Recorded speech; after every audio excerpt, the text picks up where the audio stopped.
Incorporated Business Competition. My name is Stephen Fields. I'm the Communications Coordinator here for the Windsor-Essex Catholic District School Board, and I'll be your host for what promises to be a very exciting and entertaining evening. Before we get to the actual competition, I'd like to just provide you a little bit of background as to how we actually got to this point. Knowing that we wanted to do something meaningful to help our students hone their entrepreneurial skills in order to prepare them for real-world settings, we applied for and received a grant from the Ministry of Economic Development and Growth and the Ministry of Research, Innovation, and Science. The result of that was more than $57,000 in funding to run this competition.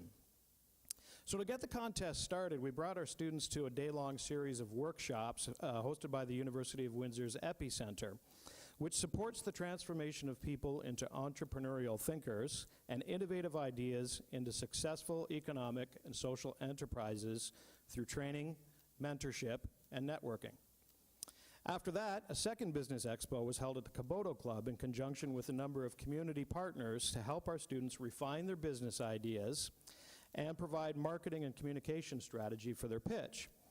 So the whole idea was basically just to plant some seeds and to get students thinking about what their initiatives might look like, and most importantly, how to successfully pitch their ideas. As a result, we had 34 teams of students from throughout our board who developed business ideas for various goods and services, and they all made short videos detailing their ideas. A committee of judges evaluated those video ideas and whittled down the list to the 20 teams who are here this evening to pitch their ideas. So the format for tonight's contest is very simple. Each team will have 2 minutes to pitch their ideas to our panel of judges, and the panel will have 2 minutes to ask questions. I'll be the timekeeper, and I've got my handy-dandy iPhone up here. I'll be informing you when your 2 minutes are up, and we will adhere to that 2-minute time limit very strictly. Teams will be judged by the value of their product or service, their marketing strategy, their branding, their financial strategy, their wow factor, and their overall presentation. The teams will be scored throughout the evening, and at the conclusion, we'll announce the top 10, who will each be awarded $2,500 in microfinancing, as well as additional mentoring and workshops to refine and execute their business plan in a real-world setting. In the event of a tie, the judges will reconvene to review their scores and make a final decision. So before I introduce our esteemed panel of judges, there's a few people here who I'd just like to acknowledge. We have a couple of trustees from our board here tonight, and if they could stand to be recognized, they are Mary DiMenna and Frank DiTomaso. Thank you, Mary and Frank, for being here tonight.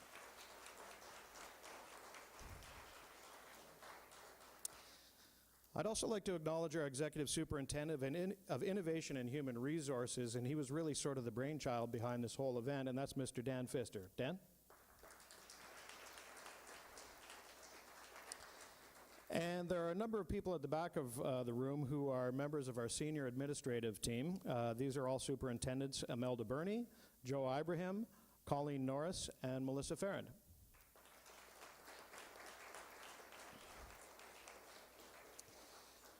So now I would like to introduce you to our esteemed panel of judges. John Dobrolowski is a consultant, coach, trainer, and speaker for sales, management, and leadership development at Dobrolowski Consulting Inc. and Sandler Training. He believes that gaining power to achieve your business dreams is exciting. He works with business leaders who are serious about outperforming any competitor anywhere. He has more than 25 years' experience partnering with entrepreneurs in the US and Canada on sales, marketing, and management initiatives that are smart and simple. And he has an MBA and a Master of Social Work from the University of Windsor. Thank you very much for being here tonight, John.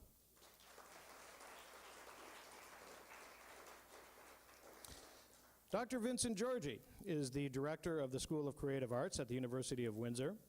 He's also the Executive Director of the Windsor International Film Festival, Canada's second largest volunteer-run film festival. Originally from Montreal, Vincent was named in the top 70 young leaders in Canada during his undergraduate degree at the University of Toronto. He holds a PhD in marketing, and he teaches advertising management, consumer behavior, and marketing management at the Odette School of Business. From 2013 to 17, he led graduate programs at the Odette School of Business before undertaking his latest role in the School of Creative Arts. An authority on the marketing of film, he participates in more than 100 media appearances annually with media outlets both locally and nationally, including his annual coverage of the Oscars from Hollywood. In 2016, he received the university's highest teaching award for distinguished contributions to university teaching. Thank you very much for being here tonight, Vincent.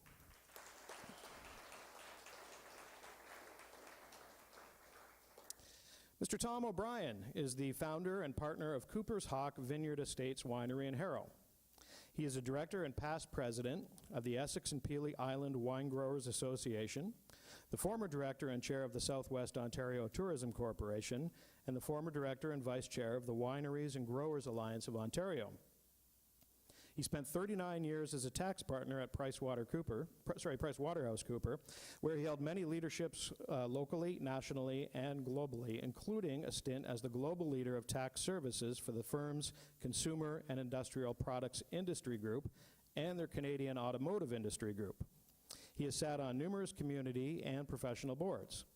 He has been the director and acting chair of the Eve Landry Foundation, director and treasurer of St. Clair College Foundation, and is currently the chairman of the Windsor-Essex County Hospital Foundation. Thank you very much for being here tonight, Tom.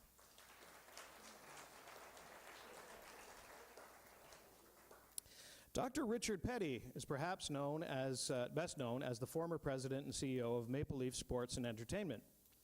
In late 1996, he became the president and CEO of the Toronto Raptors, realizing a dream that he wrote down when he was 20 years old. When the Toronto Maple Leafs bought the Raptors in 1998 and created Maple Leaf Sports and Entertainment, he was named president and CEO. He led MLSE for 14 very busy years, which included the building of the Air Canada Centre and BMO Field, bringing Major League Soccer to Canada, and launching the Toronto Football Club, and building the $500 million Maple Leaf Square. A native of Windsor and a graduate of the University of Windsor Business School, he has worked in the marketing divisions of Colgate, has been the president of General Foods Hostess Foods Division, as well as the president and CEO of Pillsbury Canada. In 1989, after 19 years in consumer products, he accepted the position of president and CEO of Skydome. During his time there, Skydome was chosen as the North American Stadium of the Year 4 consecutive years, and Mr. Petty was honored as the North American Facility Manager of the Year.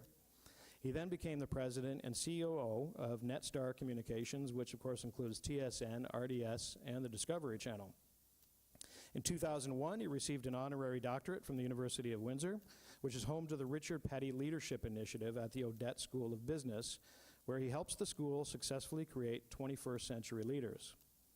He and his wife Colleen have their own Petty Foundation aimed at assisting city youth, and in fact, his entire life has been about leading with strong core values, building enterprise value, creating excellent places to work, and championing healthy and livable communities. And Dr. Petty will also be providing the top performers tonight in tonight's competition with an autographed copy of Dream Job, which is his autobiography. Dr. Petty, thank you very much for being here tonight.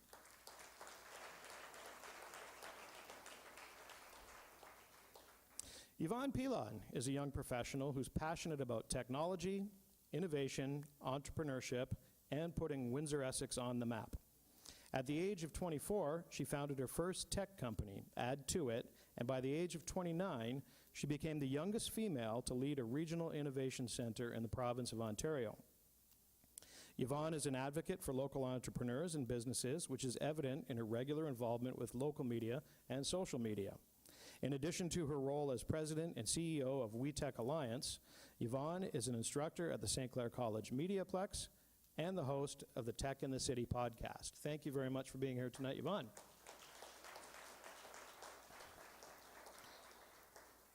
And last but not least, Sandra Vasquez is a commercial account manager at the Royal Bank of Canada, where she ensures businesses have the financial support they need to grow and reach their goals, as well as providing them with the digital capabilities they need to drive efficiency and productivity in today's market. Prior to joining RBC, she worked for the Windsor-Essex Economic Development Corporation and worked closely with the Ministry of Economic Development and Growth, managing youth entrepreneurship programs. Very appropriate for tonight. She is passionate about the community, our youth, and helping businesses develop it. Thank you very much for being here tonight, Sandra. All right, so now we're going to get started on the competition. And before we get started, just a word to the competitors. I know I talked to some of them out in the hallway tonight, and some of them seemed a little bit nervous. As you can see, these people who are here before you this evening have a tremendous wealth of experience, but what you should also know about them is they're extremely nice people, and they want you to do well. These people want you to succeed. So just relax. Come up here and let's have a lot of fun, because that's what we're here for. Let's have a great competition. Just a couple of housekeeping notes. We are asking the competitors to come up here and stay inside the green line. If you feel that you need to use the podium, it will be available to you. And also, Doug Down, who is the gentleman over here in the red shirt, will be available here at the desk to help you scroll through your PowerPoint presentations, which of course are all together on one presentation, which will help you get through a little bit more smoothly. All right, so with that said, let's get started. The very first team coming up, first on our list, is Coated Clothes.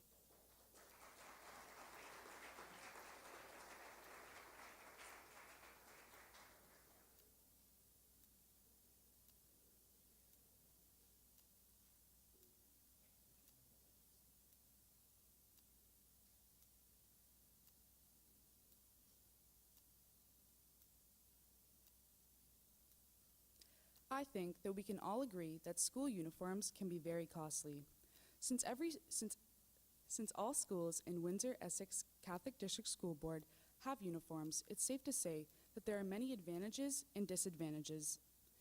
We concluded that the biggest disadvantage is cost. We, as a team, can change that. Hi, I'm Ella Pecuvez. This is Nicole Fontaine, Joseph Issa, and Cameron Kennedy. Coated Clothes is a virtual store created with the sole focus of our consumers' needs. We want to develop a reliable and user-friendly application for busy students. This application will allow students to purchase gently used uniforms at an affordable price. We are innovative. We are Coated Clothes.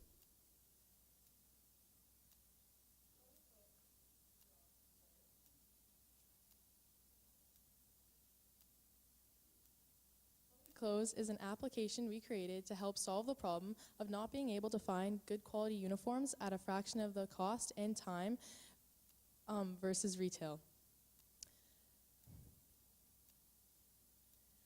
Since our service is an app, you can find it on the Google Play Store and the App Store, and you can also find it on our you can also visit our website at www.coatedclothes.weebly.com. Our main goal here is to help people regain their original cost from when they first purchased their uniforms. This way we can resell it on our website, and it would be a fraction of the retail cost. We plan to promote our business through our website. We envision Coated Clothes being the ideal location for buyers and sellers of school uniforms to come together. So for our one-year profit plan, we looked at the 9 schools in the Windsor-Essex Catholic District School Board, and we found that there's 8,100 students, roughly, and then with each person spending around $125 on uniforms off our app, we average it out, and it would be around like $1,100,000. And if we took 10% off each purchase, we'd be taking around $90,000 to $100,000, give or take the amount we used to develop the app.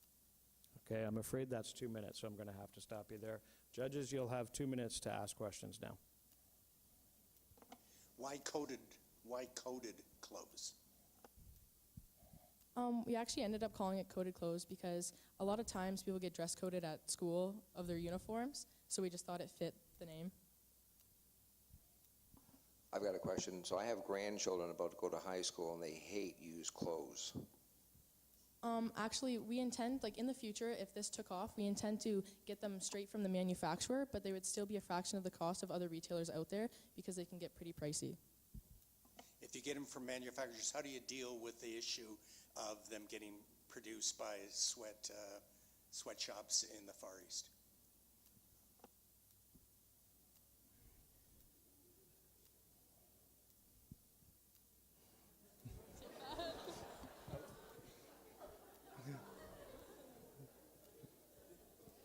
We are still under development, so that's definitely something we can look into.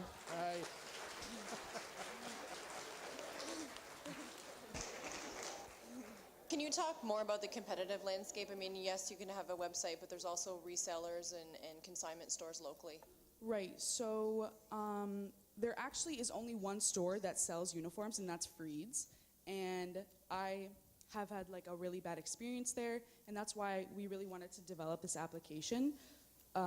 There are no other competitors reselling these uniforms yet, so we just wanted to get into that market niche as quickly as possible. And your margins, you're saying you're going to take 10% off each sale as your transaction fee? Yeah, like off every purchase, we'll be taking 10% automatically, like once the person does the transaction and gets the uniform. Have you already started developing the app? No, we haven't, because we can either do like hire someone to develop the app, which is like $5,000 per platform, so like Google Play, App Store, so like it would be around $10,000 if you do Google and iPhones. But you can do it. There's like websites that you can go online to develop your app for like a fraction of the cost, like $1,000. What would you be using the money for if you were successful in receiving the $2,500 tonight? First, we'd probably start with developing the app, probably ourselves first, and getting like a better website, like a professional website. Okay, that brings us over the 2-minute limit. So thank you very much. Let's hear it for Coded Close. Yeah, sure. Thanks.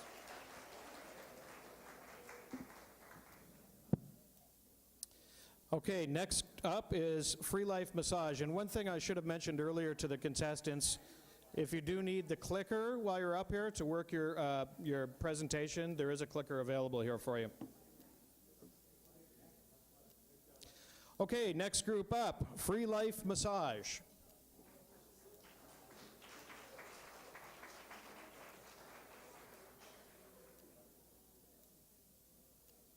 you need that? Do you need the clicker? Do you need the clicker? Do you have a PowerPoint? No, we don't. Okay, do you need the microphone? Yes, please. Okay. Should be on, and you're ready to go. It's on? It's on, yeah. Okay, awesome. Yeah.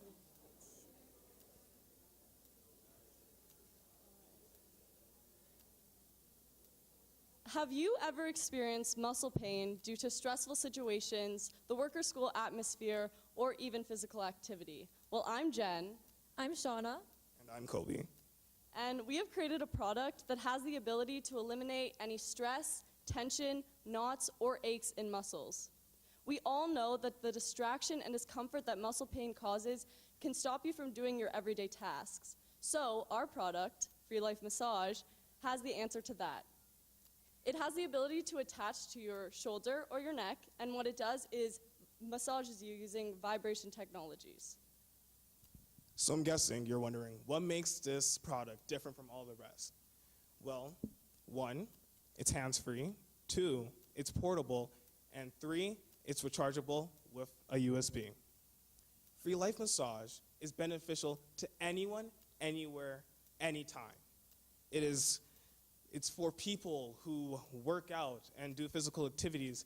It is for people who work in offices or people who do physical labor. It's for anyone, all the time.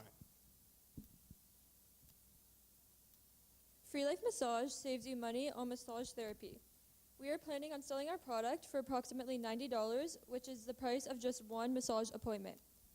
We are planning on promoting our product on social media platforms and eventually on TV by commercials. Our product will be sold in retail stores such as Walmart and Target that sell all of our everyday products and gifts. We expect amazing things for this product because Free Life Massage allows you to live your best life, pain, ache, and stress-free. Thank you.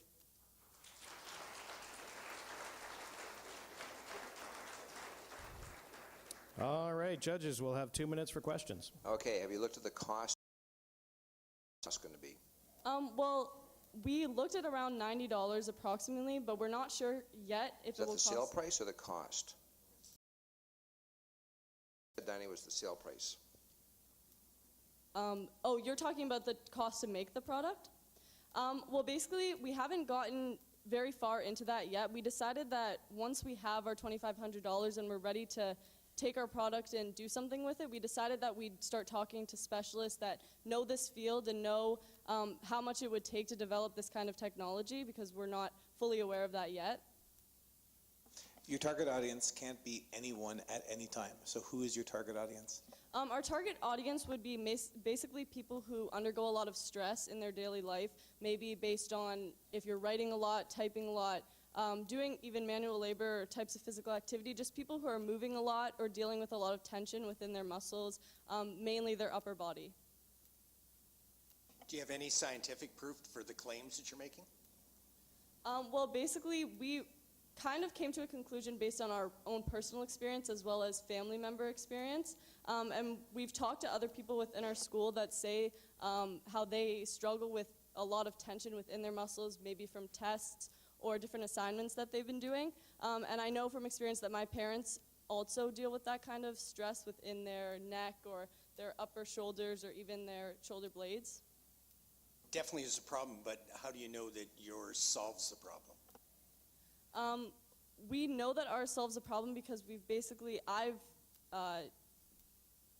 partaken in massage therapy, and I understand where main muscle tension can be and where your knots can kind of go. And so basically our product has targeted where in the body the massage and vibrations and the rollers that will help to get the knots out should be.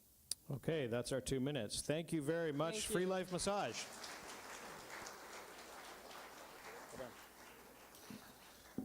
All right, our next group up is Study Buddy. Let's hear it for Study Buddy.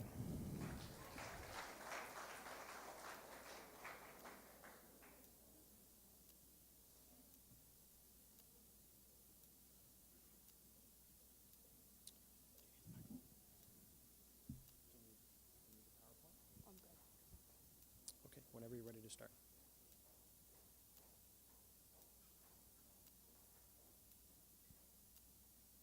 Students have many responsibilities that causes their stress to skyrocket.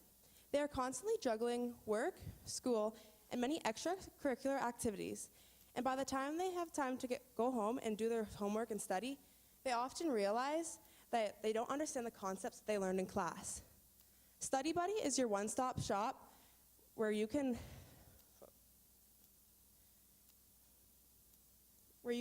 students can have online lessons and tutoring services and so much more. Here, we make information and resources simple and accessible to all. Study Buddy is a free app. Once you download the app in the App Store and sign up, you'll be able to access our services by watching short ads or by purchasing the premium version for $4.99 a month.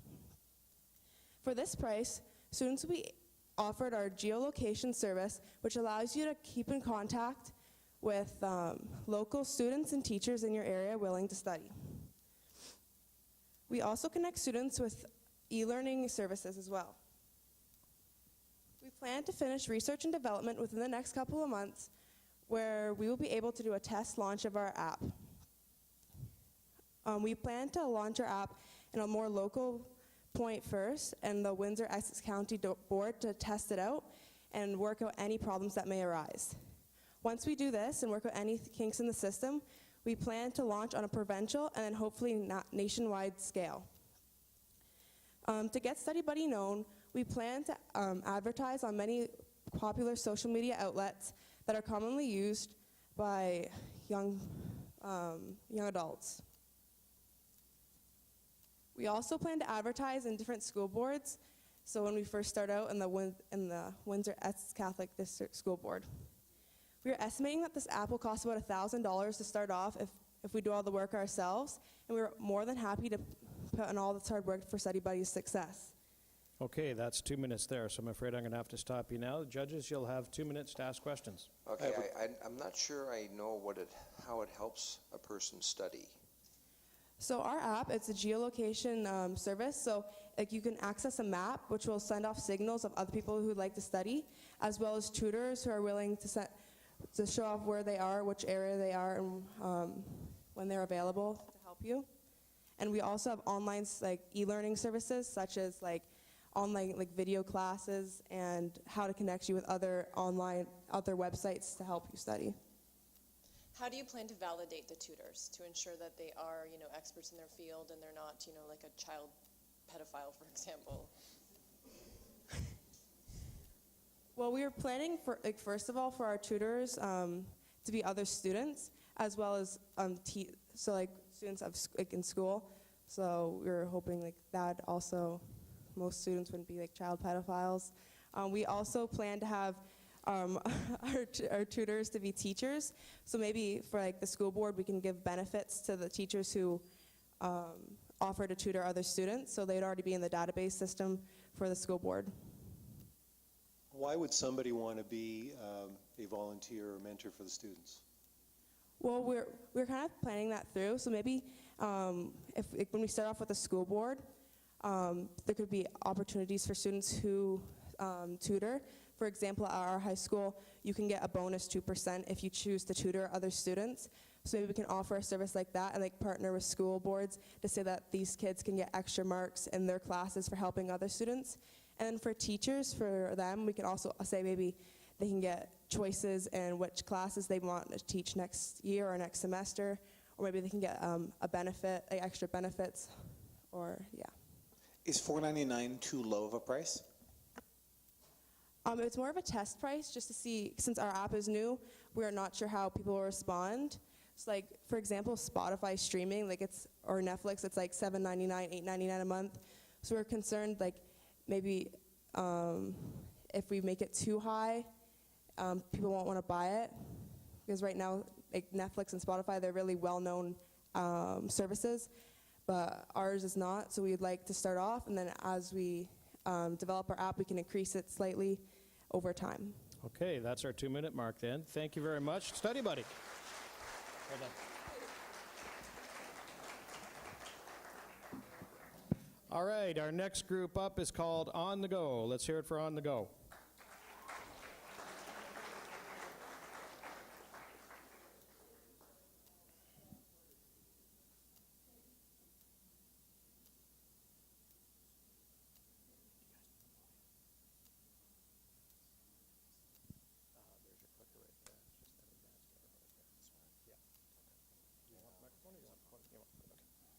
Okay, so you have 2 minutes from the time you start talking. Okay.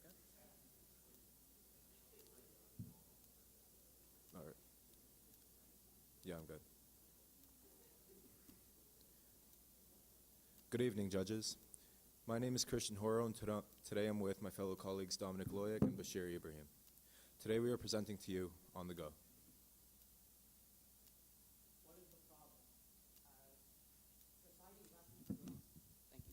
As society rapidly grows, more drivers, the number of drivers on the road is is increasing. It is becoming a nuisance to find a parking spot in commercial areas such as malls, downtown areas, and university and college campuses. It can sometimes get chaotic, and there's even a risk of having a collision. What is On the Go? On the Go is a mobile parking application which you'll be able to download on your phone or any mobile device. On the Go is designed to help everyday parking issues, so around like malls and like high populated areas where it's hard to find parking. It uses satellites and cameras around the city to help you locate parking spots. Who does On the Go help? Generally, On the Go helps anyone with a valid driver's license, but primarily it'll help university and college students rushing to get to class and anyone in highly populated areas such as downtown or malls during days such as Boxing Day or Christmas. What are some of the benefits of On the Go? For one, it reduces stress. Speaking from first-hand experience, finding a parking spot can become very irritating. It saves time as well. Something small like finding a parking spot can be a big deal, and it gets in the way of getting things done. Another factor of this of On the Go, it saves money. Spending time finding a parking spot wastes gas, and wastes gas, and is that something that can be preventable with On the Go? Will you join us?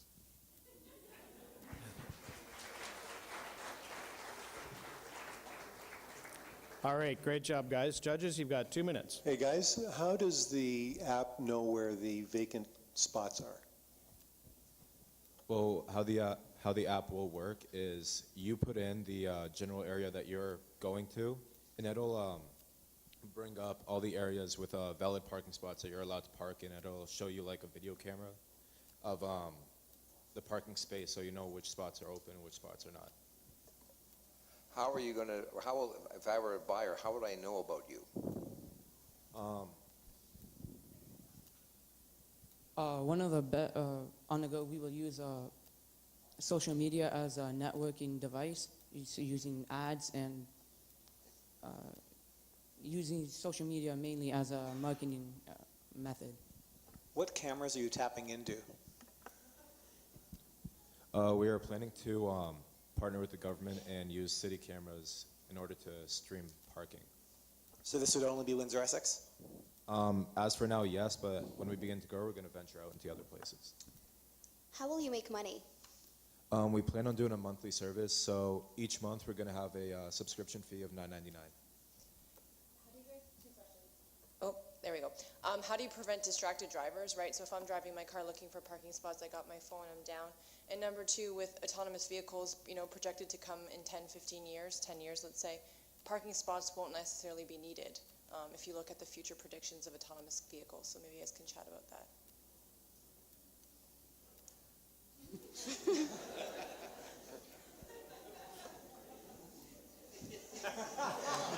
Just tell me you have a really great exit strategy that you're going to sell your company to Uber, right? That's for like in the future to come.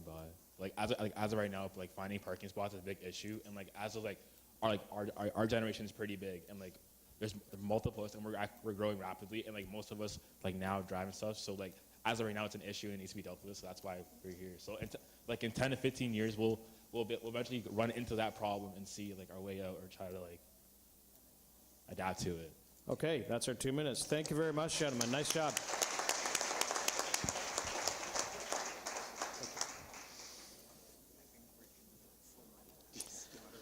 Okay, our fifth team up is OTMS. Let's hear it for OTMS.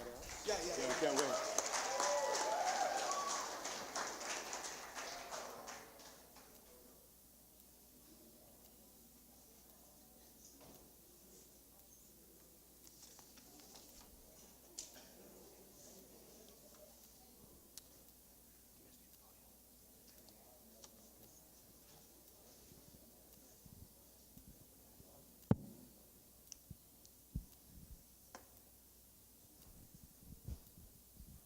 76% of students deal with being disorganized. 41% of business people have that same issue, as well as 52% of teachers. This is no joke, ladies and gentlemen. This is an ongoing issue we cannot afford to overlook. Lady with the scarf back there, may you stand up, please? Thank you. Are you a student, correct? Yes. Would you say that you've been frequently stressed out? Yes. Would you say the main cause to that is being disorganized and lack of time management? Yes. This room alone, there are multiple people who have this same issue. It's like it's become a social norm to be disorganized and be stressed out. We cannot continue to live like this. We have to do something now. My name is Hanok. I'm Kos. I'm Rami. And I'm Anthony. We are the founders of Organization Time Management Software, or in short, OTMS. So we all hold the most powerful handheld device in our pockets every day, but we don't even use it to our advantage. So we have schools and businesses especially that try to use different means to contact their individuals that they have, like, such as students for tests and so on. Sorry, was it not close? Okay. Such as students, and then for businesses such as people who work for them, schedules and so on. So this has been a problem because there's been so many different apps and so many different softwares that people have tried to use, and they've all failed because just the system alone is disorganized. So this is why we came up with OTMS. So OTMS is an app, and this app would offer students, individuals, businesses, extracurricular activities, and events to have their own personal profile, a networking system, as well as a notification system, and also a means to have a news feed. And in this news feed would be everything that has to do with their life's involvements. So it's pretty much like a social media platform without the social media aspect to it, where it's just all about being social. It's about helping, like helping your organization and so on. Okay, gentlemen, that's 2 minutes, and the judges will now have 2 minutes to ask questions. So is this like a calendar aggregator? It's almost like an agenda kind of, but it's an interactive way to use it. So if you run a business, then your employees, you'd be able to contact them directly through this app, through messaging, or if you have events, you would be able to post it on the news feed. It's like, let's say this app is already up, it would be like an involvement button. So you could, like in Twitter, how there's following and so on, you'd be able to have me involved, and that's how I'd be able to see your things. Explain that logo to me. This logo? Okay, so this is an omega symbol. So omega, OTMS is the starting letter. Not only that, but omega, you get the idea of like alpha and omega, so like first and last, and usually the last is like an ending. So this is supposed to be like the ending to time management stress. Also, the blue is because blue is a symbol for uniqueness and stress-free, yeah. How are you going to make money? How do you make money? Tell us the revenue and the costing. Okay, so how we make money all goes with the plan as well. So our plan would be to contact the school board and so on and get these in schools first. It would start off free or 99 cents in order to spread it and get people to use it.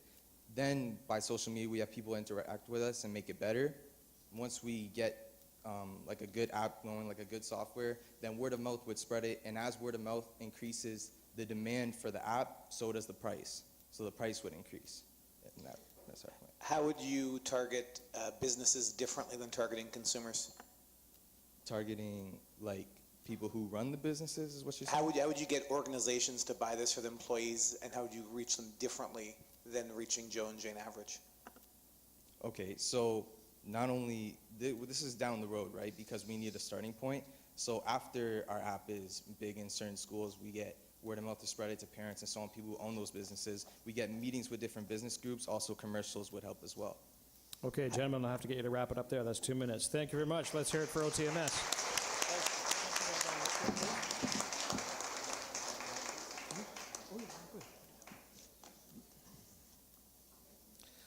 Okay, so part of the plan tonight, ladies and gentlemen, was to have some runners come up, and they're going to be collecting score sheets from our judges for every fifth presentation. So if we'll get the judges to hand in their scoring sheets for the first group of 5. And in the meantime, while they're waiting to do that, we'll get the team from Scholar Select to come on up. Let's hear it for Scholar Select.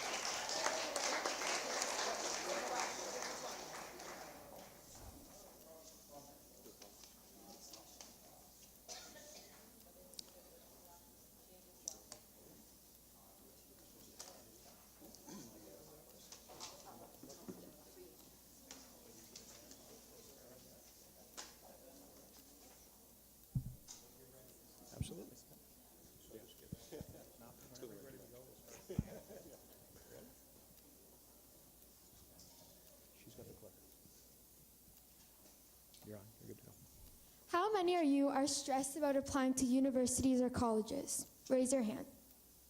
Okay, well, we have a solution to you, and it is our app called Scholar Select. The problem we noticed among high school students is that many of us choose a school for all the wrong reasons. Many students choose a school based on the popularity or prestige of that school. By grades 11 and 12, teachers expect students to know what school they want to go to and what program they want to go into. This often leads students paying massive amounts of tuition for a school, for their program that they're not fully interested in. Our app not only helps you find your ideal school, but also ensures a successful future. We take in your financial needs, so how much it would cost to get into universities, also your grades, your courses, and the teams that you're currently on, and we incorporate them into a profile. From there, we find the best schools that have the best courses and everything else to help you reach the success that you need. We are planning to visit large schools across the province of Ontario and speak to students, but not only students. We also want to get guidance counselors involved because they're the center of influence for our company. We also have created social media accounts like Instagram, Snapchat, and Twitter to gain attention for our company. We hope that in December of next year, we will have a trial version of our app out. Thank you, judges, for your time. We look forward to working with you in the future. All right, How very much- well done. So let's hear it from the judges. much- 2 minutes for questions. How much effort is it going to take to create the infrastructure of evaluating all these schools? And how much is that going to cost? We're currently talking with local programmers to see how much it would cost to get the app up and running, and we hope to have a trial run of the app sometime next year. Who is evaluating and how are you deciding what is best and what is good and what is bad? So basically, like, we take into account, like, so like on the profile you'd put like your marks. So let's just say you want to go into engineering at Windsor and you need an 81 or an 82, but at Western you need like an 88. If you have an 81, you can't qualify for Western, so it would put you in the grade for a Windsor. So that would put you in the. So it's there to show you it's there to tell you what you qualify for, but not what you're recommending. It's just about what you qualify for. It's just about fit as opposed to quality, right? But also, like, you put in your interests. So let's just say you're big into, like football. You like watching football, or you like the arts, and let's just say like the school puts on plays or has a good football team. It would just kind of comes down to like an algorithm of. Would those indicators not be too generic? Wouldn't every school of football, wouldn't every school of arts? That is true, but like it would come into account like maybe if you want to make a team or like something like that. Like it all just kind of comes down to like preference and like how you rate it and stuff. How will the business make money? So to make money, we plan on offering, or not offering, but we want to have a subscription fee of probably $5.99. And also we want to sell advertising space, and we're looking to do like partnerships with other schools so that they could like get in and like help us upgrade our app, and also investors, yeah. Okay, that's your 2 minutes. Let's hear it for Scholar Select.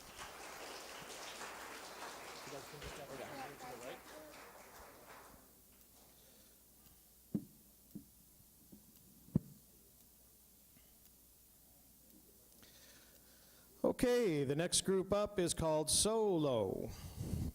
Let's hear it for Solo.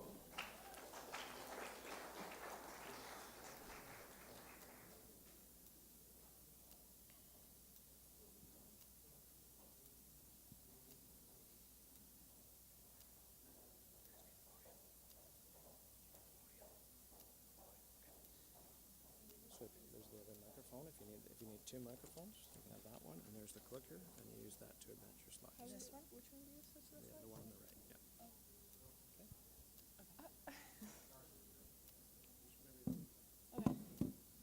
Can I move this?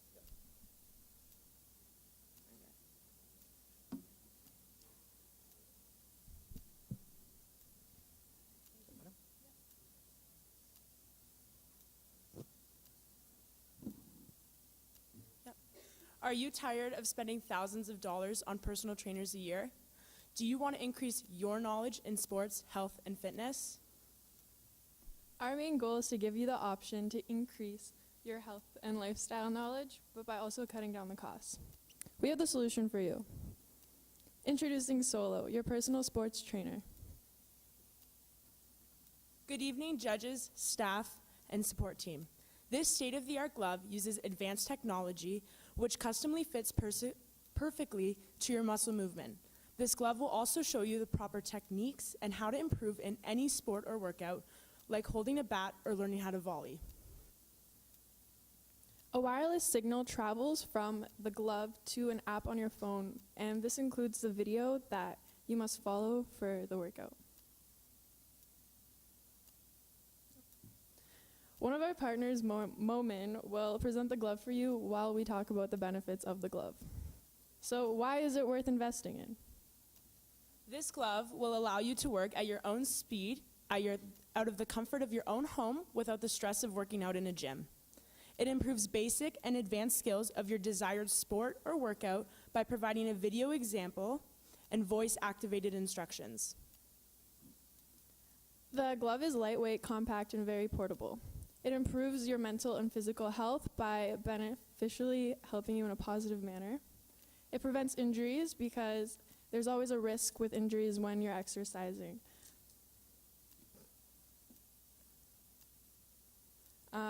We truly believe in the importance of improving yourself, and the best way to achieve this goal is by taking care of your body. Because improving one aspect of your life always improves another part. Everything you need to know about sports and fitness in the palm of your hands. We thank you for listening, and if you have any questions, we would be glad to answer them.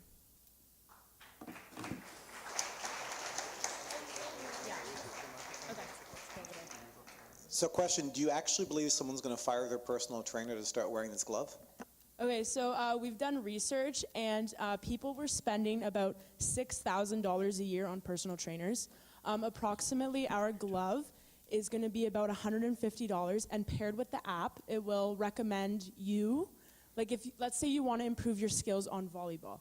It will show you videos from, let's say, a professional sports team, and they will show you tips and tricks on how to improve your skill if you are not doing as well. If someone's currently spending $6,000 a year on personal training, I would assume they're not very cash strapped. So by offering them a glove for $100, maybe money is not the issue. It's not only like that. It's not only firing your trainer, it's actually just working with them when you're not with them. So you're working on yourself and your skills. How will I find out about this product? Pardon? How would I, as a consumer, find out about your product? Okay, so we were planning on making brochures and advertisements and bringing them to local gyms. So, for example, Good Life, and they would advertise it there in their gym. And in the future, like working with professional sports teams and getting them out there to their athletes. Wouldn't this be competition to the gym? It's a fraction of the cost to a gym. So you're also, if you have difficulties working alone, you're not difficulties working alone, but if you struggle working in big crowds of people and you're better off working alone, then this may be a better alternative to a gym. How do you know this will work? As the glove? Yeah. Well, we're looking in the future to find engineers that can help us make the technology we need to better the glove. Our features are they all work the way, with health and the workouts, because the trainers are, in the videos, they show you how to do it. So, everything about the features works, just the actual glove is what we have to make. Thank you. All right, thank you very much. Nice job, guys. Okay, so the next group up is Core Fix. Let's hear it for Core Fix.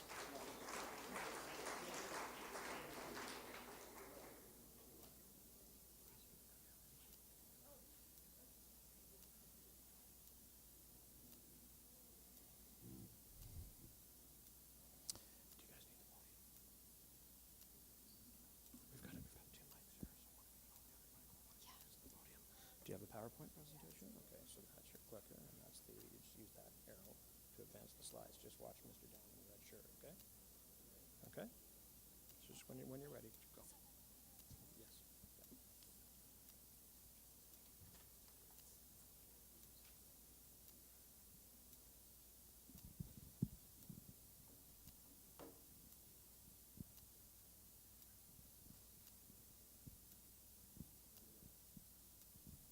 I'm Brendan DeFosis, and this is Anda and Diana Silvestro.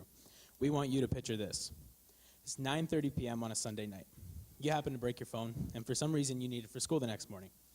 At this time, all of their cell phone repair services are closed. Where do you go?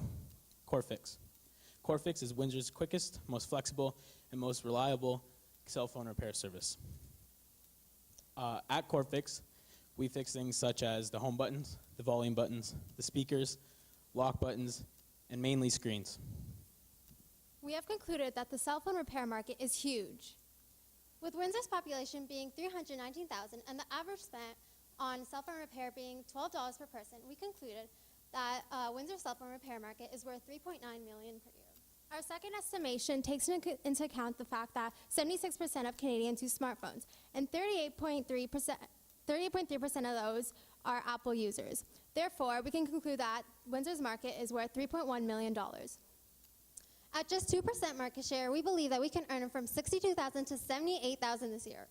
So how do we differentiate from the competition? We have created a position map that can illustrate the big gap in the market, and that is where CoreFix comes in. This is our opportunity to satisfy customers and become profitable. As you can see, our margins are very healthy, and our income statement forecasts that we can make a net profit of $64,000 in 1 year. We will be using a combination of above-the-line and below-the-line promotion to promote our business. And as you can see, our prices would be very affordable. However, the biggest challenge that we face is the fact that there is such a wide variety of phone models out there. With our skills and our ambition, we believe that we can be profitable, help pay for our education, and build successful careers. But we need your guidance and financial support to get this project off the ground. We have tons of orders coming in already. However, we do not have that initial inventory expense that we need to satisfy our customers. The business is feasible, profitable, and the wheels are already in motion. A vote for us represents a vote for better services and better prices for consumers of Windsor. All right, thank you very much. Good job. We'll now take questions from the judges. All right, for 2 minutes. you folks, you're actually making this now and doing it? You're actually repairing phones right now? Yeah. Wow. So I'm at home on a Sunday night and I'm not very tech savvy. How do I find out to get you guys to come and fix my phone, and how do I get the phone to you? Actually, we're trying to figure out how to get my number, my personal number, on Google. So when you look up cell repair in Windsor, our name will pop up and our hours will pop up as well. So if anybody needs to figure out who's open at that time, they could find us there. Are you the only one on the team that can fix the phones? Right now, yes, but we plan on, or in the future, we plan to have more people join the team with our profit, and eventually the girls hope to learn how to fix phones as well. Why do you call it CoreFix? CoreFix, because we only do iPhones right now, unfortunately, but with profit we do Samsung. CoreFix is because we fix Apple products, and the core of the Apple is what we do. So.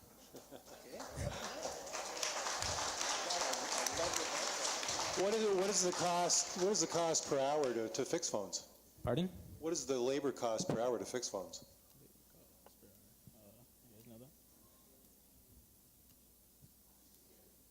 If you had to pay somebody, what do you got to pay somebody to do your work? Right now, we're not sure about that since I'm the only one doing it. But if it's a student, I'm guessing student wage. But other than that, I'm not sure right now. Well, how much do you think you're worth to fix phones? Aside from what the minimum wage is. In all honesty, I believe we're going to be one of the better cell phone repair services in Windsor. So hopefully. My question is, how much do you think you're worth per hour to fix phones? I'm not sure. Who's your target audience? Pardon? Who's your target audience? Target audience is the percentage of people who have iPhones in Windsor. And So you're targeting 100% of iPhone users? No, we're targeting the percentage that actually break their phones and get them fixed. And by them, you're targeting all of them? Yeah, all of them, yes. Not all iPhone users. Good answer. Okay, that's your 2 minutes. Nice job, guys. If you can come off on the right-hand side. Very nice job. Nice job. Are you guys sisters? Yeah, we're twins. Okay, our next group up is Local Rise. Let's hear it for Local Rise. Really nice job. More than minimum wage. More than minimum wage.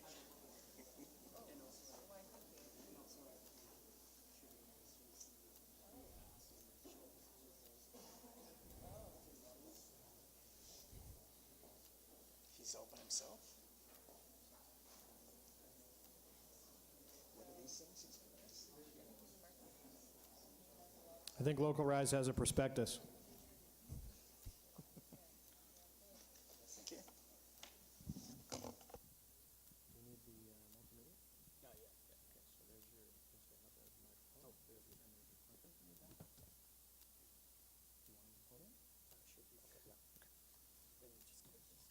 So that way you can put this mic down and then you can use the clicker, okay? Good evening, judges and audience. I just gave the judges one of three answers they can choose. How many followers do you think I have on social media? So put up your answers and show the audience. Could you also show the audience as well, just so they...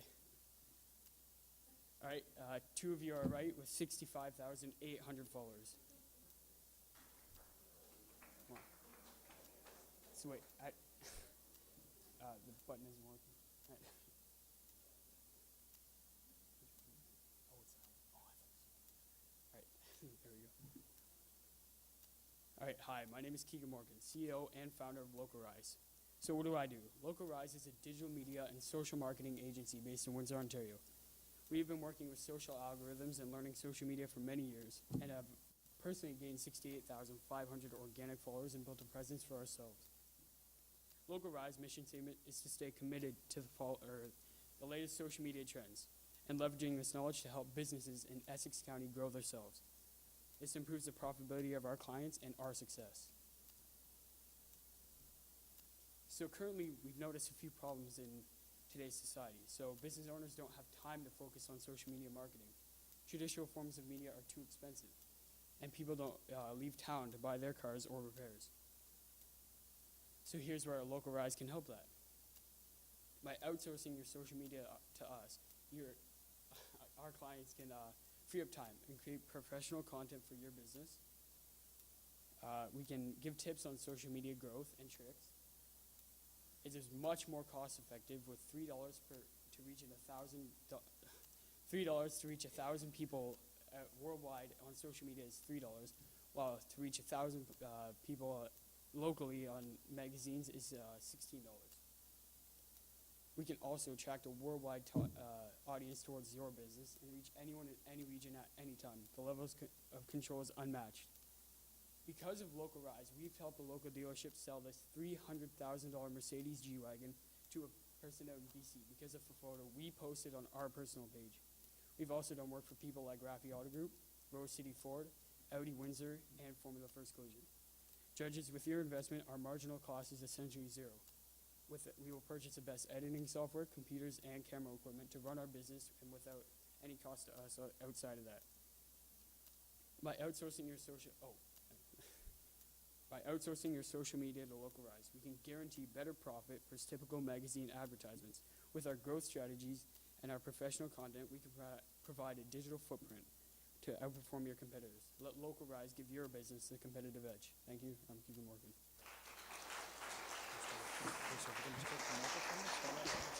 Okay, the first question is, I don't think I got, who is your customer? Who's going to pay you? Business owners, anyone who wants us to run their social media or create content on social media. So you're a social media company for businesses? Yes, business to business. And this is specifically in auto? That's what we like to start with. Okay. Because we're knowledgeable in that field. So if you're knowledgeable in that field with auto, how will you bring in multiple clients that are essentially each other's competitors? Well, we can provide them with such a bigger market around the world rather than locally, like other dealerships, like they don't have the social media to provide. Will you have difficulty, though, engaging and promoting one client who's actually the direct competitor of the other client who you're also trying to promote? Well, I guess right now there's only a couple dealerships, so right now there's only one Mercedes dealership, one BMW dealership, so we can promote. But do you not feel that they're competitors? They are competitors in a sense, but not for the same cars. Maybe people are looking and they want different. How did you get 65,000 followers, and why would that be important to a prospective customer?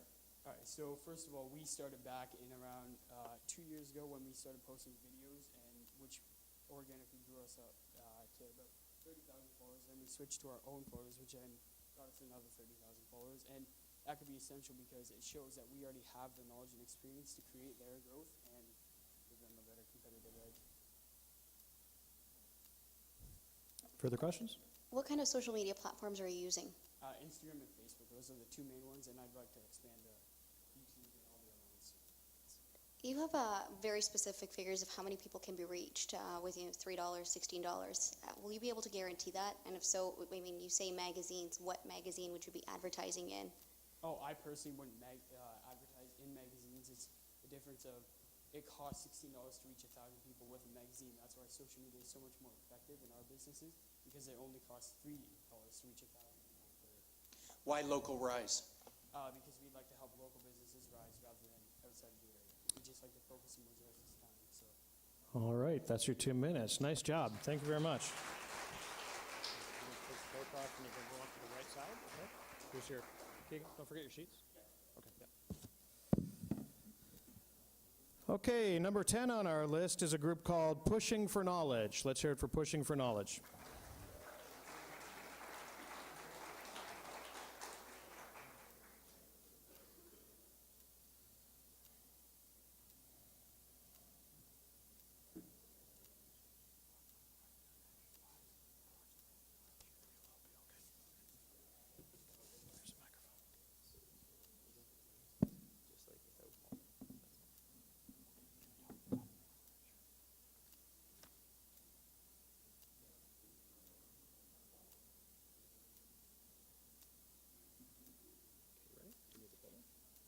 Yes, please. Okay. And then your colleague can take the microphone. Oh, he doesn't need it. No, he just needs clip. Okay.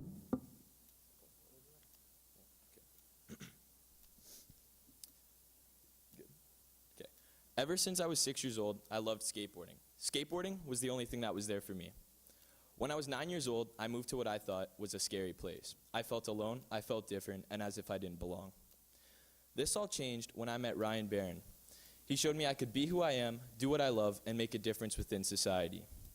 He showed me to not be scared because I wasn't alone, and that being different wasn't a bad thing. What I didn't realize was that I was a part of a community, and that together we were all a family. My name is Jagger Klein, the founder and CEO of Pushing for Knowledge Apparel. We are an apparel company based out of Windsor, Ontario.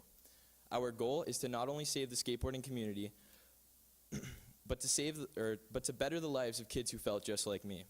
At Pushing for Knowledge, we are bettering the skateboarding community in multiple ways, some which include hosting events, encouraging the youth to skate, and promoting physical activity. Our products are skatewear and accessories for self-expression, which foster a sense of belonging. On April 17th, 2016, I lost my mentor, Ryan Barron, due to a hit-and-run accident. This tragedy impacted the skateboarding community deeply. I feel it is my duty to fill the gap that Ryan Barron left, and to make sure the community has a new leader. Judges, I believe this event is a blessing and opportunity. With your financial support and ongoing guidance, I truly believe that countless kids will benefit from this. My passion and determination are guaranteed, as this cause has burned deeply in me for over a decade. For me, this is not merely a class project or an attempt to grab a few dollars. It is my calling. Please refer to the guidebooks that I have prepared, as these include all of the strategies, strategic alliances, logistics, and financial details of my business. Thank you.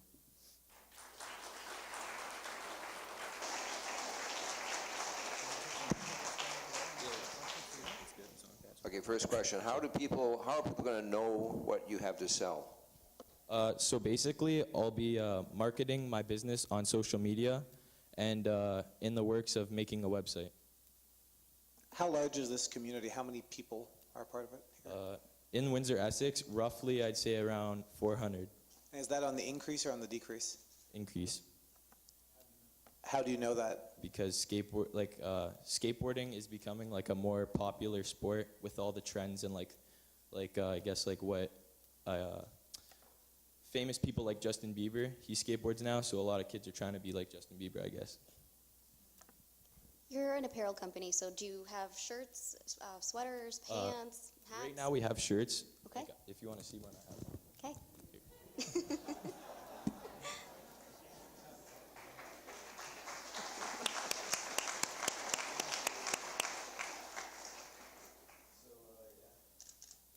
So we have this one in black.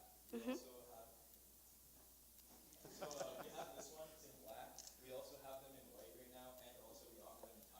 Mm-hmm.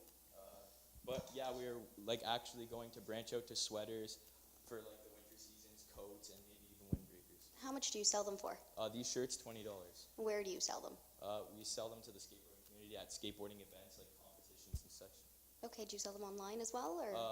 Well, with this like grant, if we were to receive it, when we develop our website, that'd definitely be something we're considering. How does the brand live outside of the clothing? Like what, apart from the brand, I mean, how is it a brand and not just a logo? So basically, I more or less look at it as a lifestyle, because as a skateboarder, being judged is like I don't like it. And for skateboarders, every skateboarder is judged. So wearing this shirt is kind of like self-expression, saying like skateboarders aren't bad and that we're all equal as one. Isn't branding just selling out to the man? I get it. Okay, well, that's your 2 minutes. Thank you very much. You guys can go off to the right. There's your sheet. Good job. Nice job. Thank you. All right, so if I can ask Mr. St. Pierre to come up, and we're going to collect another set of sheets. And thank you very much to Pushing for Knowledge. That was a great job.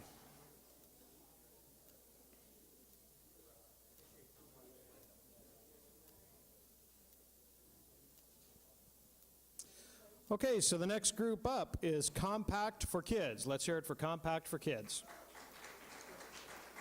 You guys need the podium? Or do you just want to use the mic? No, but I can give you this one if you want to hand it to you.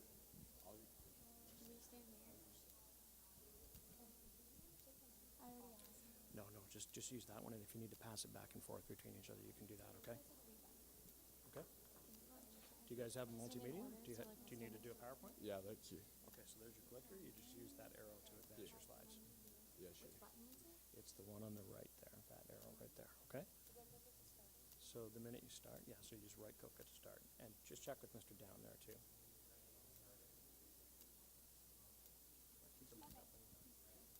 Yep. How many of you have infants in your family or know someone with an infant in their family? We'll get back to that in a moment, but for now. I'm Rachel. I'm Maddie. I'm Alessandra. And I'm Mark. And today we're here to present to you our product, the Step and Go. How many of you have ever seen a parent struggling to lift their child up to the sink in a public washroom? Hand washing is an important part of everyday life that keeps us sanitary, but it can be difficult for you if you can't reach the sink. Does this seem stressful? Unsafe. Unstable? Consider these issues solved. The Step and Go is a compact portable stool that comes in a compact portable case. It is able to fit in women's diaper bags, and also our product Step and Go is made from 100% recycled materials, which makes it eco-friendly. Both sides of the stool has a platform, and both of which have grips that stick to the ground, making hand washing an easier and more child-friendly experience, taking the stress off of the parents' backs who consistently have to pick up their children and put them to the sink. So as Rachel mentioned, it's shaped like an hourglass with rectangular platforms on either side and crossbars in the middle for opening and closing. It can easily be opened and closed with just one hand, and it fits in a portable carry-on case that matches the step and stool. Safety is a great issue and a large concern for many parents. The Step and Go ensures the child's safety, and the portability is a bonus. Our product, the Step and Go, will make hand washing a much safer and overall better experience. Now, just to reiterate, our stool has two platforms on either side, with both of which grip to the ground to make the job easier. We also offer customization of different colors and patterns to make hand washing a more fun and child-friendly experience. All right, avoid stress and stick to safety with the Step and Go.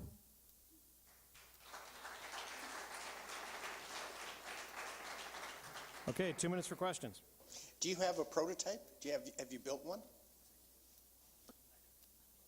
Not yet. We were planning on building a prototype with a $2,500. So what were you assuming in product costs? So I'm getting a sense of the retail, your ambition for retail, yeah? We were thinking of selling it for around $29.95.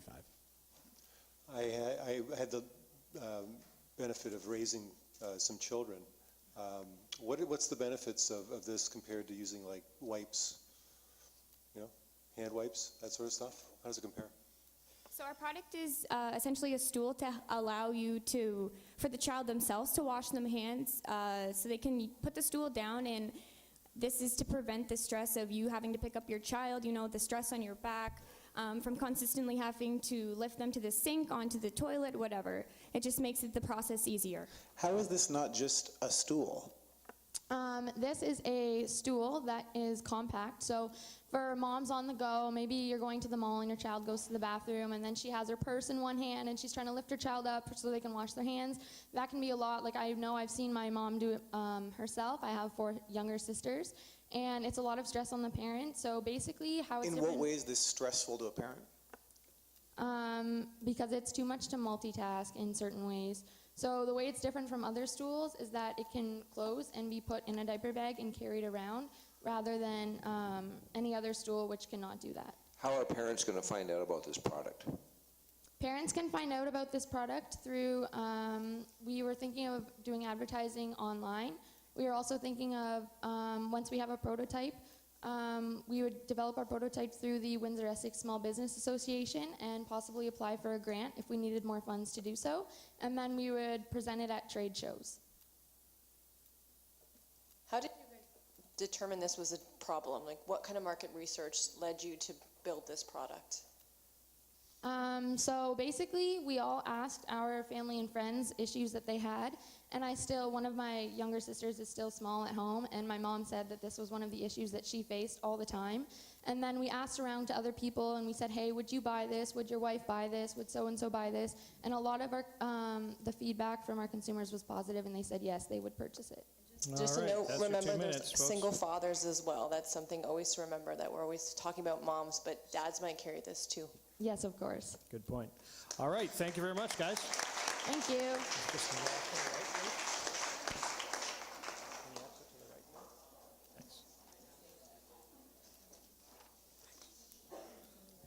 Thanks, nice job.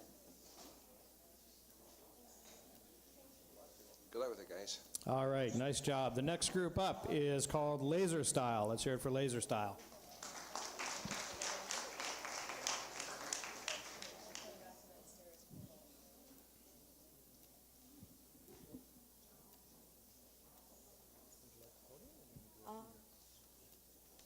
Okay. Do you have multimedia? No. Okay. All right, so whenever you're ready to go, take it away. I think we can all agree that choosing an outfit for any event can be quite difficult. Whether you're going to a wedding or just a casual night out with some friends, choosing your outfit from your unorganized closet could be one of the hardest things to do. My name is Lauren Toma, and this is Rachel Lanou, and we are the co-founders of eCloset. So we have come up with an app that has the ability to solve this problem. It is called eCloset. eCloset is a mobile application that's available on Google Play and the Apple App Store. It organizes all the clothing items that are in your closet and puts them together to create outfits for certain occasions. In order to do this, you take pictures of the items in your closet and upload them into the app. Our app will be available to anyone starting off with a free trial. This free trial will limit the amount of items that people are allowed to put into their electronic closet. In order to receive an unlimited amount and enjoy the full benefits of the app, you will have to it'll be charged $4.99, which will create revenue for us. To make more money, we will ask stores such as Forever 21 and H&M to advertise on our app. In order to promote our app, we would use all the popular social media platforms like Facebook, Twitter, and Instagram. And to start making our app, we would talk to students at St. Clair College in the mobile app development program to see how much our app would cost. We have researched prices for app development and looked into the cost of publishing apps to the Apple Store and Google Play. It turns out that it will cost about $5,000 to publish an app per store. However, if we are able to work with the St. Clair App Development Program, we will save a significant amount of money on the actual development of the app, which we could spend on the marketing aspects of the app. We as a group understand that the production of a mobile app can be costly, meaning that we will have to invest some of our own money into our app. Receiving the $2,500 grant will really benefit us in moving forward. Overall, we believe that our product would be popular amongst people of all ages and gender, as it solves a very big problem that happens around the world every day. We hope you believe in our product as much as we do. What did your app tell you should wear tonight? As you can see, it told us to dress business casual. What percentage of female versus male customers would you expect? We don't want to put any bias on male or female, so I feel like it would be around the same. Just depending on the person himself, whether they are very into their own fashion, if they're able to style outfits by themselves, or if they need that extra help from our app. How does this stand out from all the other apps? We looked into it, and there was no other app that really scanned your closet and helped you put together an outfit, rather than there are some popular apps that will help you find clothing from actual stores. Who are your competitors? I know that Kim Kardashian has an app that does that, but other than that, So there's... it's you versus Kim? I suppose.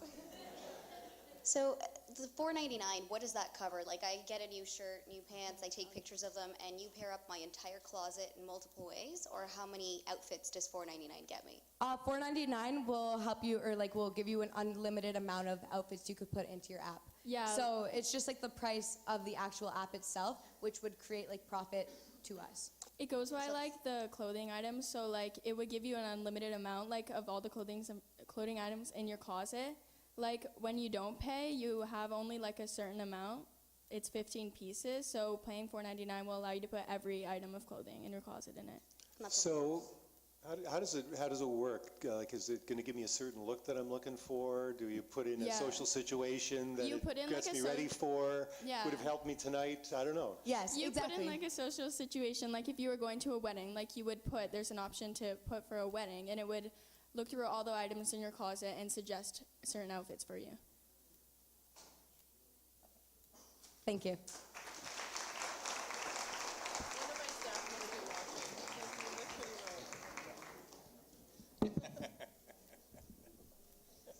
All right, nice job, laser style. Next group up is called Hi Bye. Let's hear it for Hi Bye.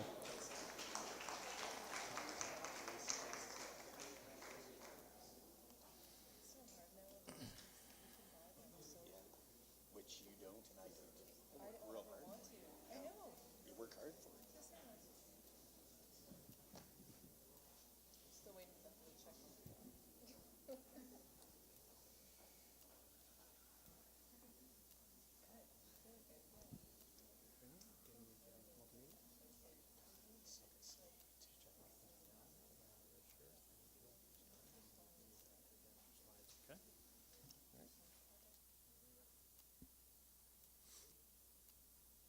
When you're in post-secondary, don't you wish that you could resell your textbook for nearly the same price that you bought them for?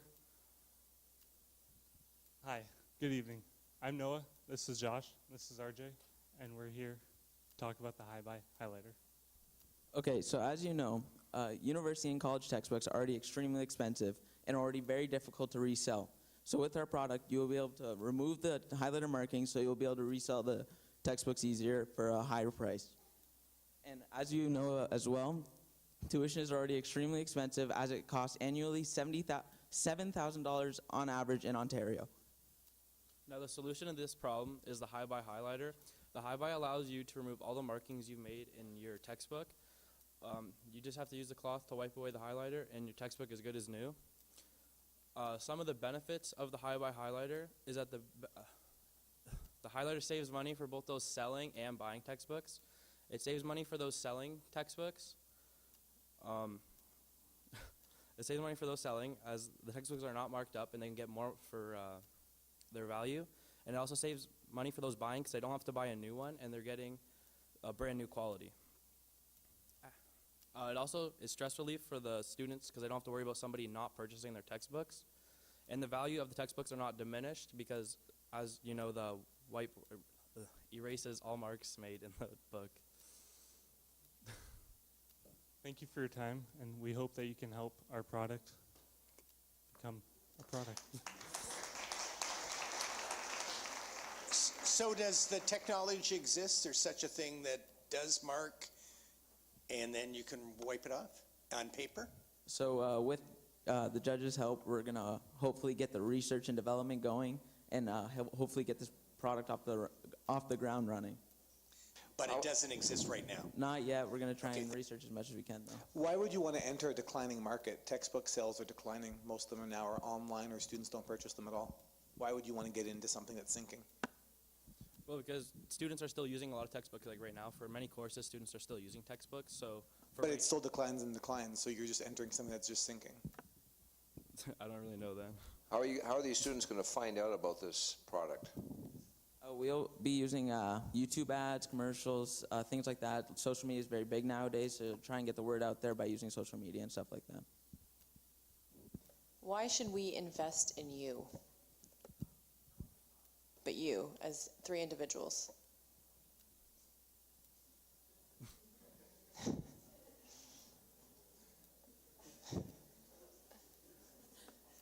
You should invest in us.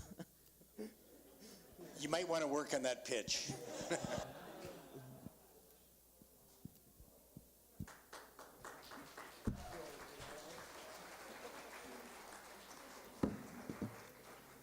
All right. Nice job, guys.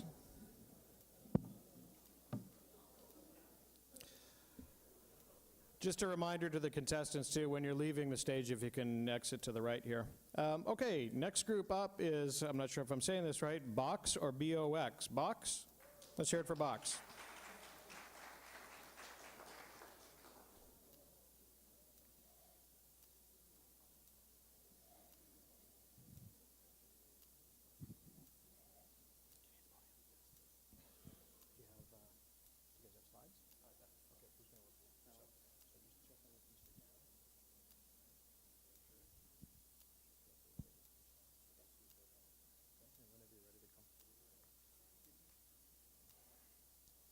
Hi, I'm Chloe Vittamore.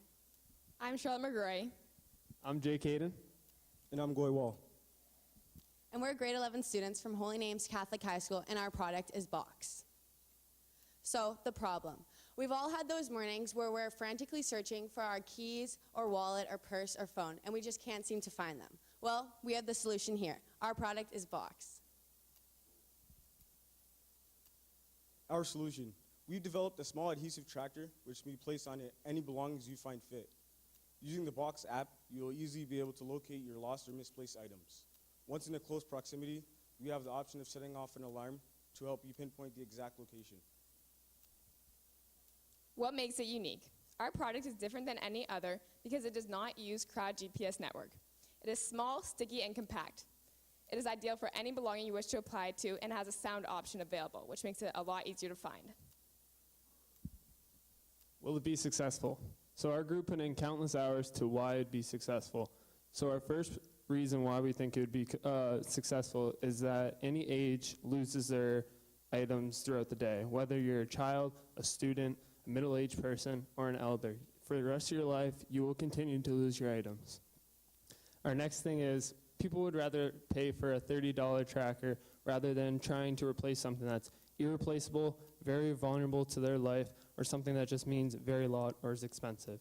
Lastly, it's not a revolutionary idea. We're just looking to make some big improvements to what's already been made. Thank you for listening, and we look forward to start working with you. Okay, I got a question. So I saw this product at a tech store in Buffalo last weekend. Why are you guys different or new? So a lot of products out there, which are the top 2 leading, use something called Crowd GPS. So what Crowd GPS is they rely on other trackers that are their brand to help locate the other tracker. And basically, they rely a lot on the society. And if society's not very honest, then your products could be stolen just as easy as it is grabbing it off a chair in a seat or anything. Do you already have a prototype? No, we do not. We were looking to do that with the grant that you guys would give us. Do you have an estimate of what that would cost? Looking at other trackers out there, we were looking maybe about $25 at an approximate. The items I lose vary from phones, which I can handle with another phone, but keys, wallets, how do you find something that can accommodate all of those? They're all configured differently. Well, our product would be small and adhesive, so you would just be able to attach it onto anything you find fit. So once you like misplace it or lose it, using the app, you'll be able to locate it. So I wasn't quite sure the answer there. The miniaturization that you would need there, you would need to come up with that. The R&D to come up with that miniaturization. Yes. What is the radius limitation around something that is lost? How far can you track? We're not sure on that technology yet, but we plan on figuring that out. Any further questions? How All right. can we support you? I mean, other than financially, are you looking for any type of support?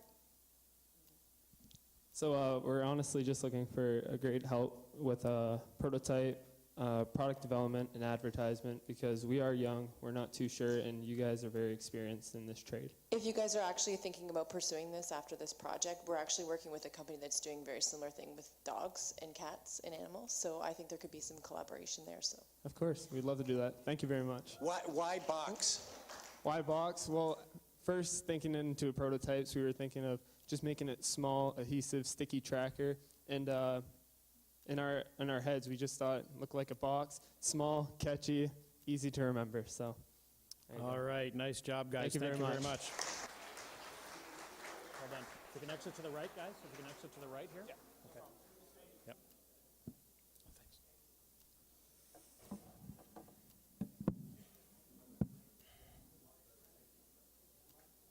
Thanks. Okay, next up is Team Smart Jars. Let's hear it for Team Smart Jars.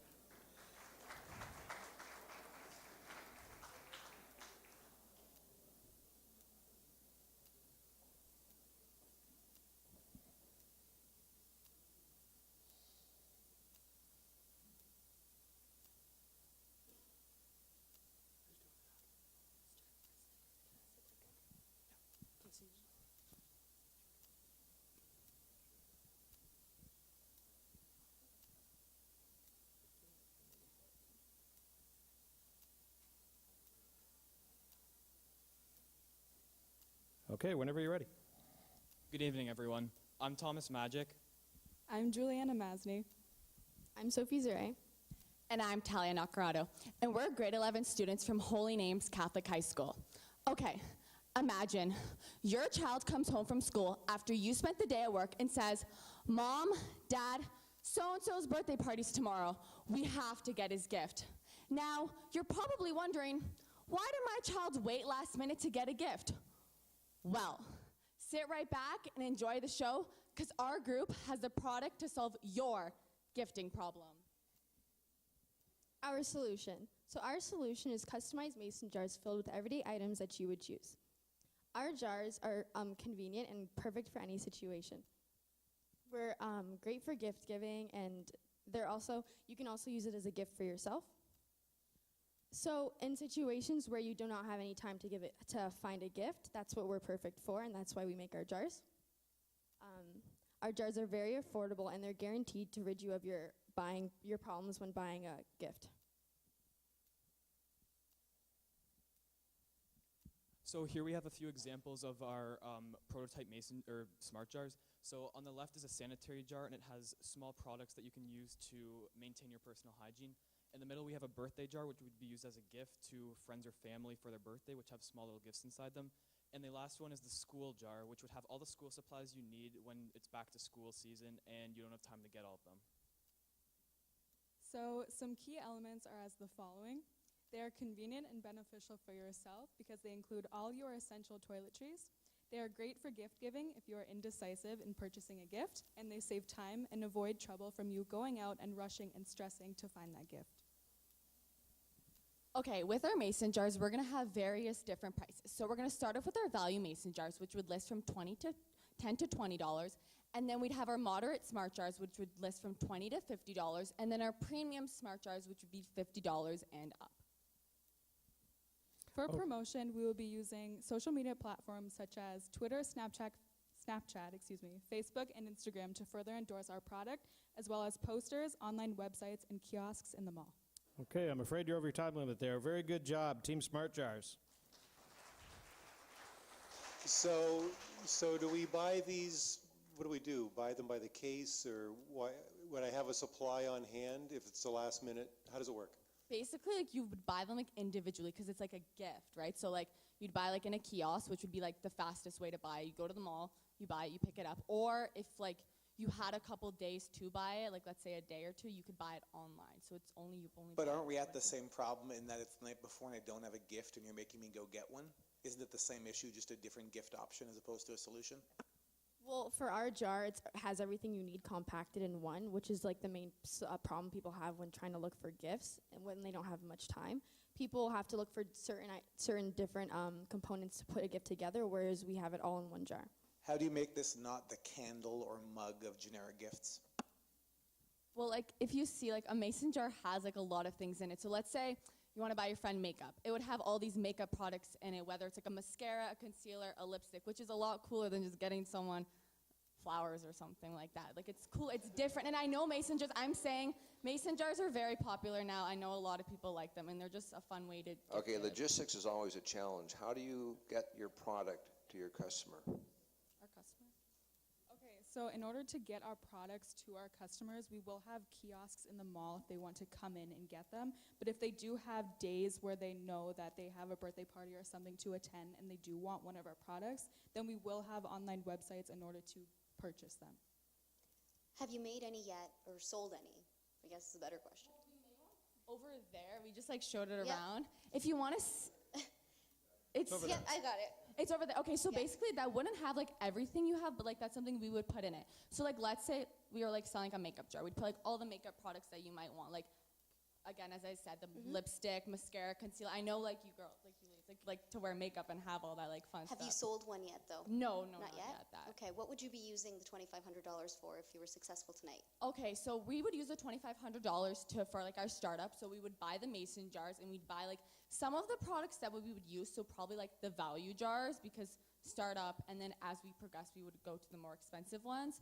We would also use the money probably to rent the kiosks and further on endorse our professional websites. Okay, that's your 2 minutes. Thank you very much, Team Smart Jars. Nice job. Here's your jar. So if you can just have it to the right when you go up, and I'll take that back from me. Thanks. Okay, so at this point, I'd ask Mr. St. Pierre to come up and collect the next 5 sets of scoring sheets from our judges. And while he's doing that, I'll ask Team PAC to come up. P-A-K, Team PAC. Let's hear it for Team PAC.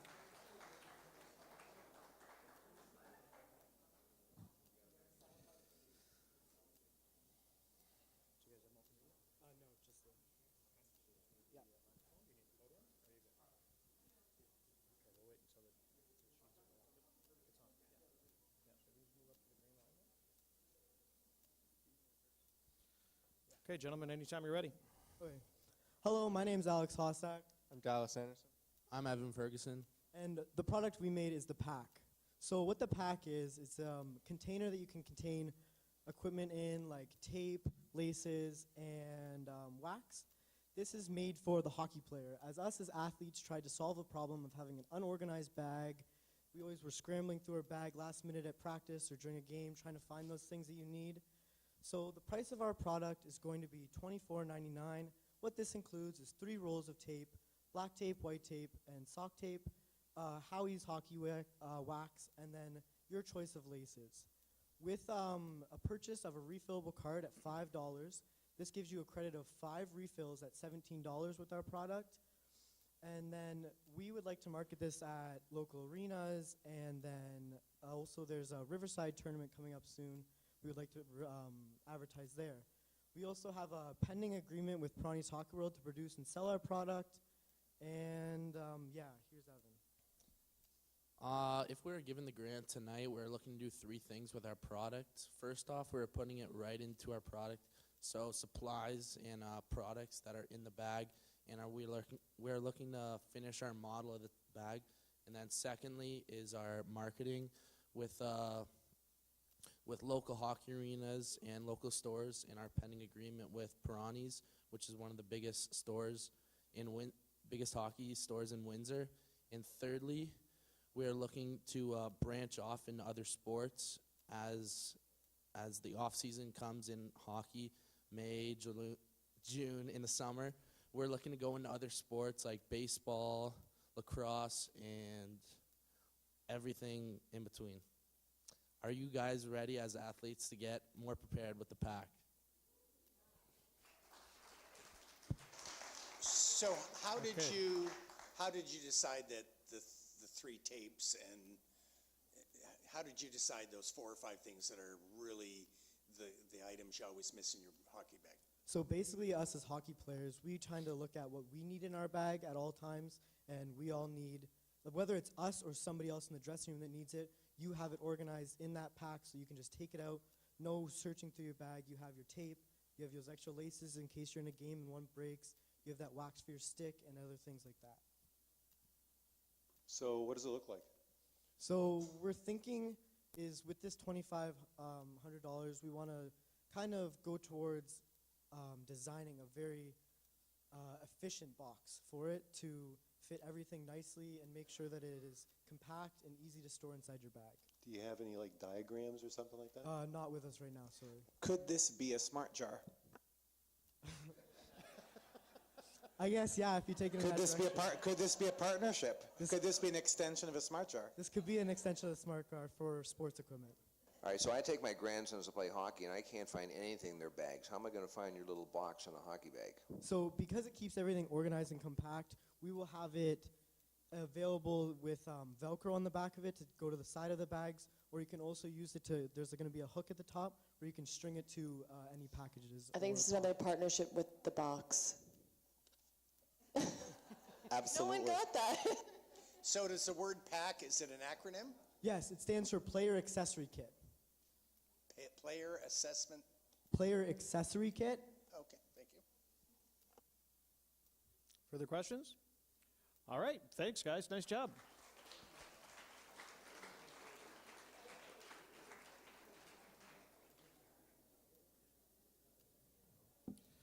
All right, our next team up is Hal Pal. Let's hear it for Hal Pal.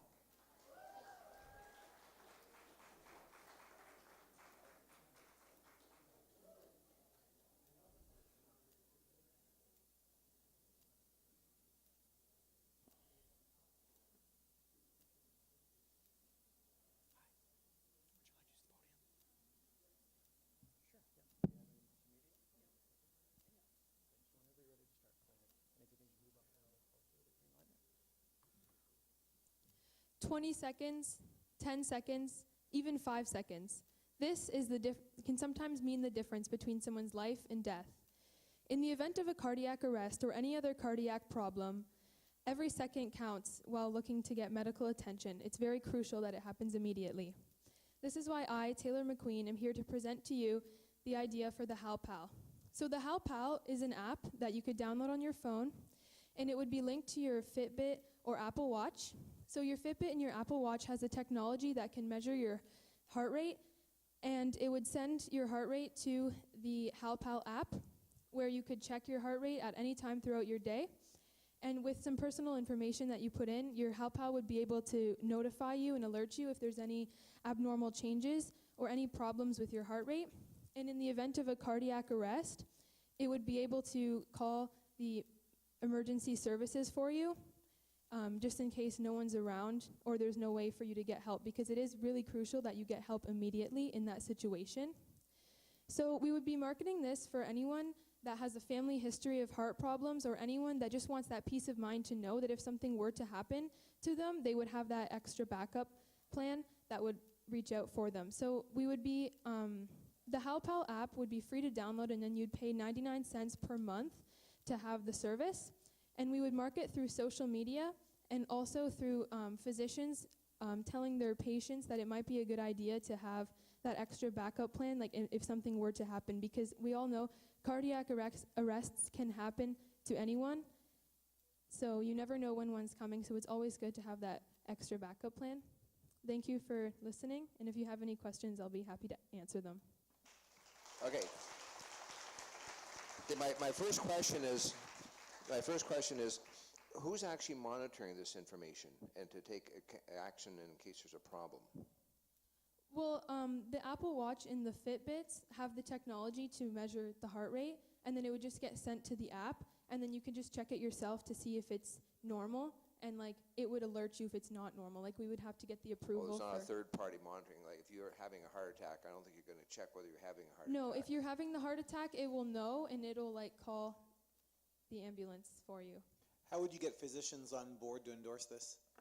We would have to reach out to them and ask them, like, of course, to be on board with it by telling them that, as they are, obviously they already know as physicians that cardiac arrest can happen to anyone, and sometimes it can happen to someone who didn't even know that they had a medical problem, or sometimes it happens to people that have like a family history. So the physicians would probably want to care for their patients, like have that extra step and making sure they're okay. How did you come up with this idea?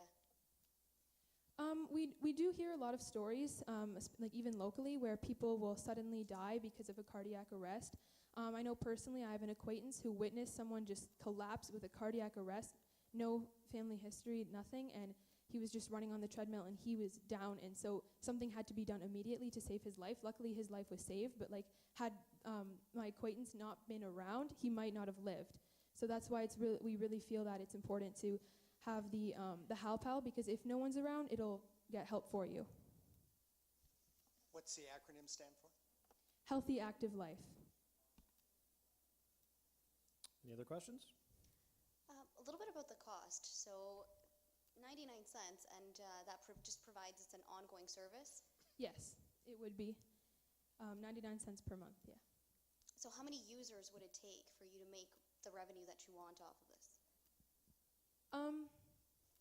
Because we're still under development, we're not very certain about all the costs to make it. So we're estimating that just within the area, we would probably be able to get between 500 and 1,000 customers. And in order to make money, it would really depend on how much money we had to spend. And so to develop the app, we feel that we would be able to do that with about $1,000. And if we were to get the grant money tonight, we would be able to use that money to use app development and further research about pricing. Okay, that's your time limit. Thank you very much. Well done.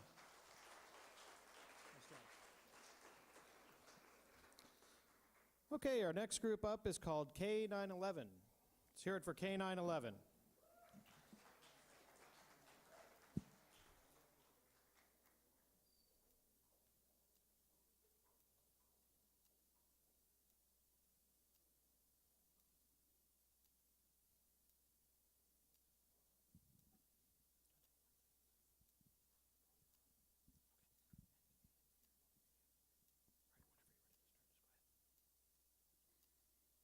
The amount of love that your pets give you on a day-to-day basis is unconditional. No matter your look, mood, or actions, your pets are always there at the end of the day to greet you at the door and put a smile on your face. Now, imagine living without your best friend, losing them to an emergency situation in the blink of an eye.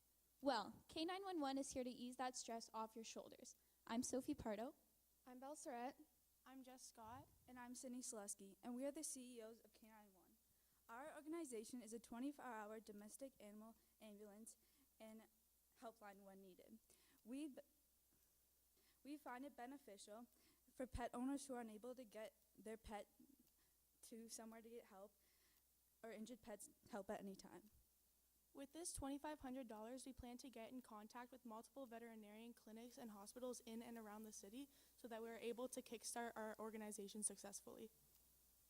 Pet owners will be able to get in contact with us by using our emergency helpline, 519-996-5911, for emergency care or just simple pet care advice. For a small price of 50 cents per minute, pet owners will be able to contact us, where we will be able to transfer their call to the nearest available clinic, which will allow them to receive a lesser price than if they were actually to bring in their pet to the vet, where it's very costly. Also, we do send an ambulance to go pick up the pet for those people who are unable to transport them there, which will cost them a flat fee of $100, as well as any costs needed to replace the used materials and tools depending on the situation. And to have other vet clinics on board with this, we are going to allow them for 70% of each cost total for each ride. So these are the reasons that we believe that K911 would be beneficial in our society. So thank you for your time and consideration of our organization for K911 when life gets rough. Okay, I've got dogs in my family, so how am I going to know to call you guys instead of calling the 24-hour vet on Walker Road? Okay, so our organization, it's for those who cannot bring their pet in. So those, if, say, like a child or young student is home alone, and their pet, they're home alone with their pet or multiple pets, and they're unable to actually drive them to the vet because they're young, they cannot drive, and maybe they don't have a car. So this way they'll be able to call someone, and they'll be But the question is, how do they know to call you? Well, we'll be having like a lot of ways of promoting our business. Like we'll be like cooperating with like different vets around like the city. So we'll be being promoted through them because they're also getting profits through our rides and our helpline. So they'll be open to like promoting our business and having them aware that they can call us in need of emergency situations to pick up their pets. What types of animals cannot be part of the service? What are the limitations? Our animals are only domesticated animals, so it would be like any household pets, like any pets that, Someone has a pet snake, yes? yeah, anything that is like open to veterinarians. So you're providing basically a 24-hour ambulance service? Yep. Okay, and so you're going to have to staff it up, equipment, answering service, people staffing it, and it's quite possible when they do pick it up, the dog could go into a seizure or something like that. Are you worried about, the legal liabilities of that, or? Yes, for sure. So whenever we pick up the animal, there will also be like a vet in the like car with them, so they can help in emergency situations, and it'll also be like with the $100 flat fee if we're picking up your pet, like whatever medications that we use on the ride, it'll also be incorporated into that cost. What veterinarians have you talked to about this idea? Well, none yet, but like once we actually go out and talk to them, we're just going to talk to multiple that are in the Windsor, Essex area. All right, nice job, folks. Thank you very much.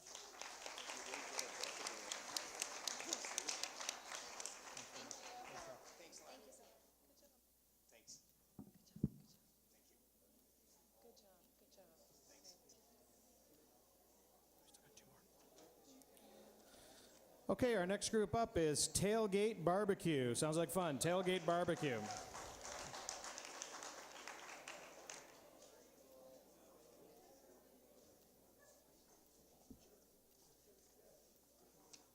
I'll get you the other one.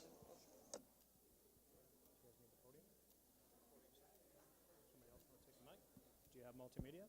Okay, so just checking with Mr. Down. He's going to get you started, okay? And then once this...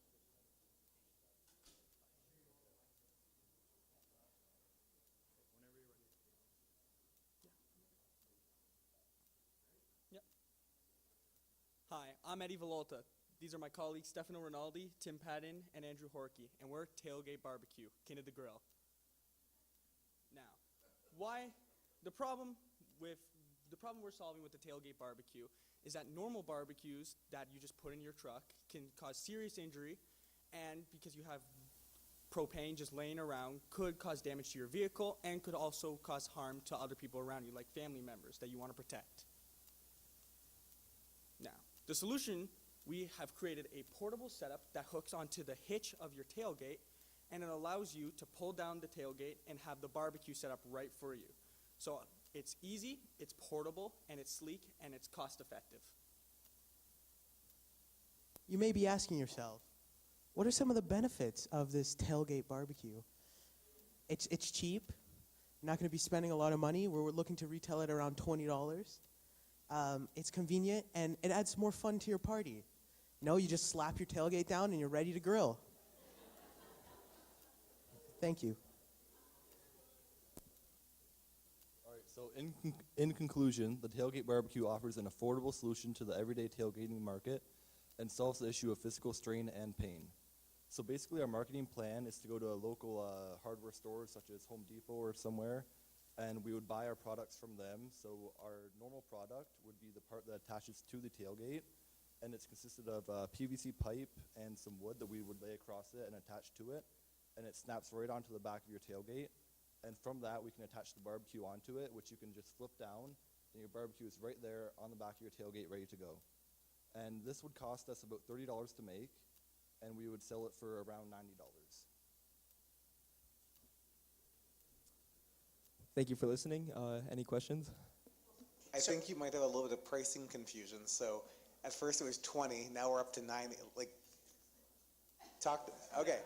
So I can see that there's a pricing strategy meeting taking place. Can the team fill us in on new developments in your pricing strategy? My colleague is nervous here on top of the presentation. Now, to create our product, because we did create a prototype, it costed us $10, and we're planning to sell it for $20. So let me understand about this prototype. It sits, so the tailgate is down. It sits on the tailgate? So it gets up to temperatures very, very hot. Like, do I really want to put that thing on my tailgate? So the PVC and the wooden plank we put on will protect the tailgate, so the actual hard parts of your barbecue won't be touching the plastic parts of your tailgate. So it won't actually cause any physical damage to your tailgate. Where am I going to buy this product? So we are advertising it on social media, but we're also doing a bunch of mini video campaigns that we're also putting on social media and doing word to mouth. So for a lot of people, we're going to be going to football, Michigan football games, which are big at tailgates, so where tailgate parties are happening, and we're going to be advertising our product there. Is it a barbecue holder, or is this an actual barbecue with a holder? It's a barbecue holder, so we just build the actual product. That I need to supply the barbecue. Is that Yes. correct? Do you have a prototype? We do not with us.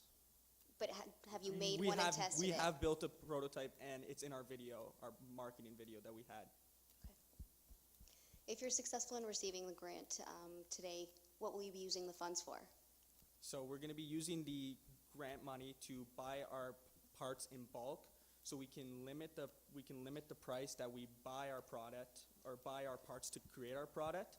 And then we're also going to be hiring a couple people to construct our product more cost effectively and faster. So we're going to take on a couple people to help build our product to get it out there faster. Do you see this being something that is more as a gift that people give, or something that people buy for themselves?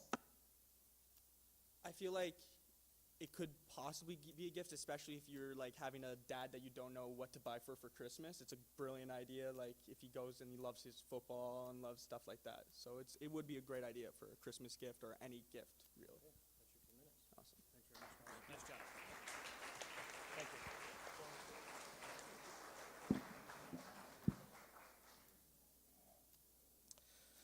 All right, ladies and gentlemen, last but not least is Foodfinity. Let's hear it for Foodfinity.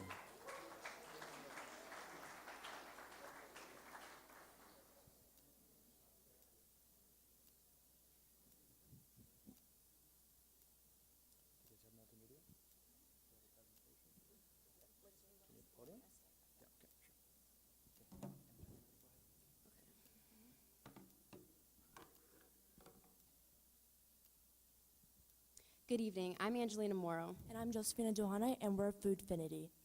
As students, we are limited with our options at lunch. We are either stuck with cafeteria food that is almost the same every day, or we are driving around town in search of a fast food place that pleases everyone in the car, which can result in us being late for lunch. And you all know we hate being late.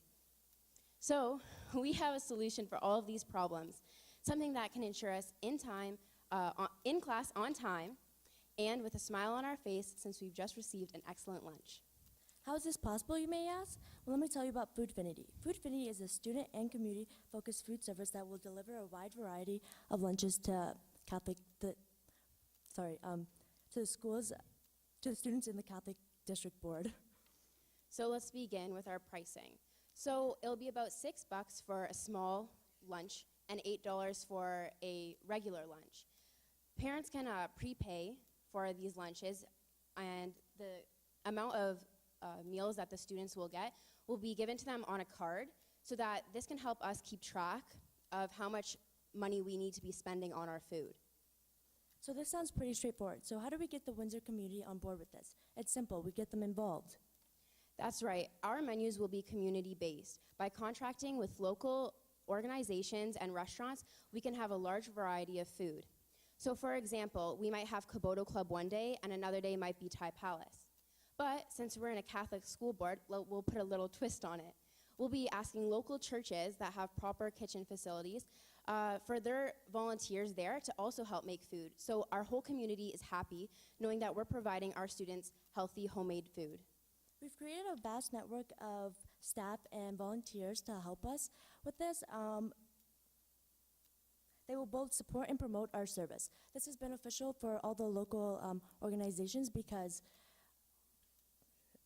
some of our profits will be going back to those organizations. So there you have it, a community and faith-based food service that provides our students with affordable, convenient, homemade lunches, so our students are happy at lunch. And that's Foodfinity.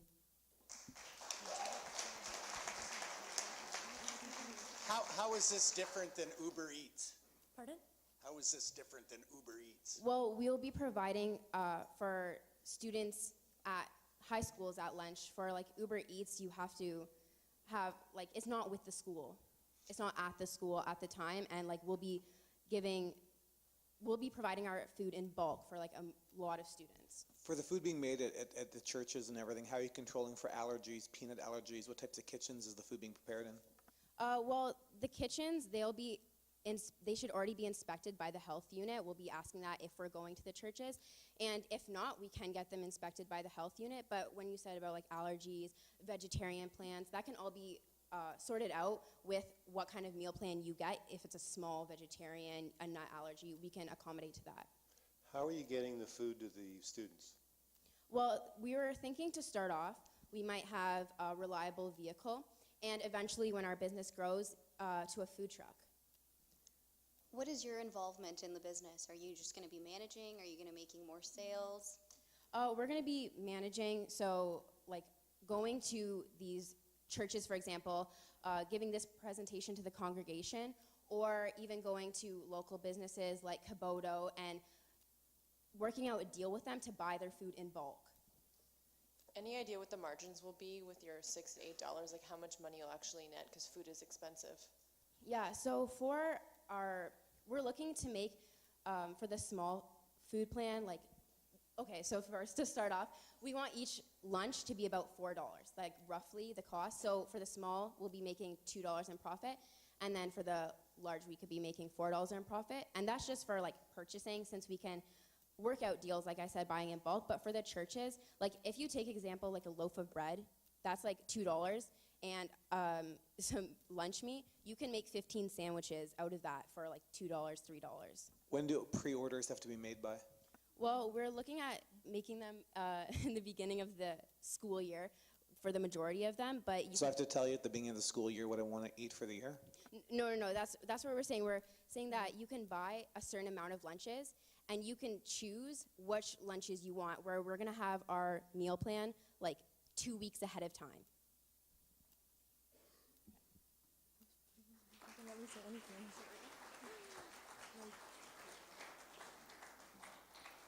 All right, ladies and gentlemen, that concludes all 20 teams. I'm going to ask the judges to pick up their scoring sheets and head into the back room here. We're going to take about a 5 or 10 minute break to do our final tallies, and then we'll come back for some acknowledgements and the presentation of the winners. Before we do that, how about one more round of applause for all of our contestants here? Tremendous job.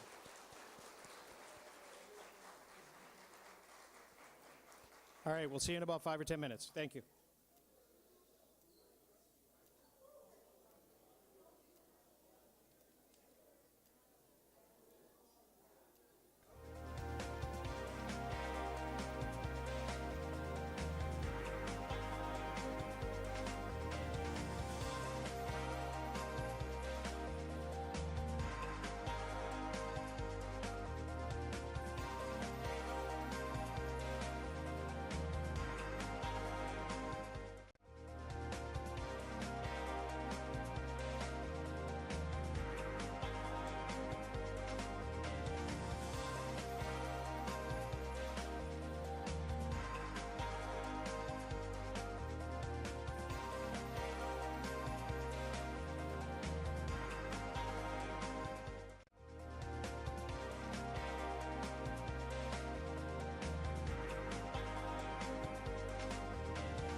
Okay, ladies and gentlemen, if I can have your attention again.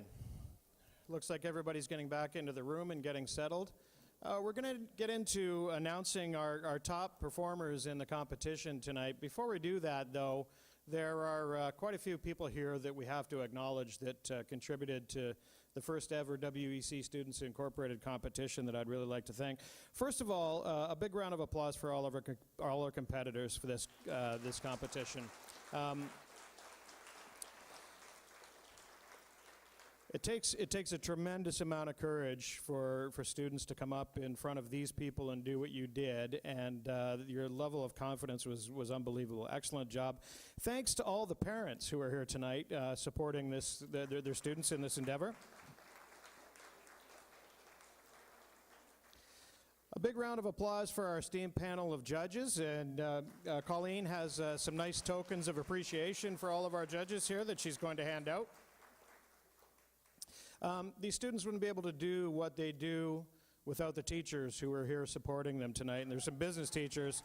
Mr. Jeremy Bracken, Mrs. Rhonda Bentley, Mr. Fabio Mushadri, Mr. Mark Leonardi, and Mr. Chris Gilbert. Thank you very much to all of our teachers.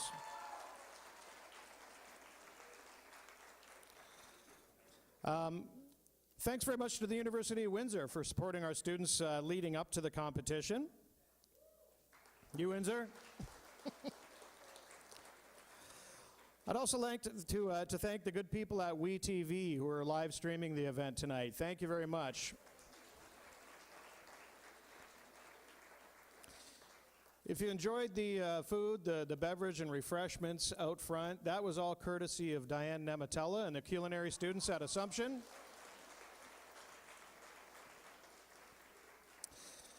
There's a number of people who are working very hard here tonight. Our organizing committee, Mr. Mike St. Pierre, Doug Down, who is taking care of all of the people in our IT department, and especially our executive assistant, Mrs. Colleen Bryan, for all of her attention to detail tonight, making it such a smooth event. All right, so now comes the moment we've all been waiting for. Even the judges don't know who placed where. They just did their scoring and handed their sheets in, and we tabulated the results. So we're going to start with the 10th place finisher and work our way up to number 1. So coming in at number 10 was OTMS. Please stand and be recognized, the OTMS team. Stand up, guys. Nice job. Coming in at number 9 was Laser Style. Please stand up, Laser Style. Nice job. At number 8, we had the young gentleman from Tailgate Barbecue.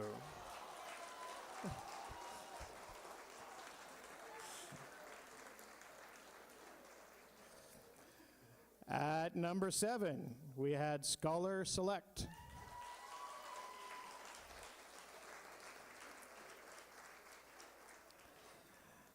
At number 6, we had Box.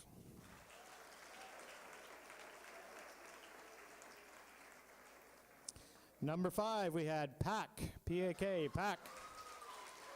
The hockey guys. At number 4, we had Local Rise.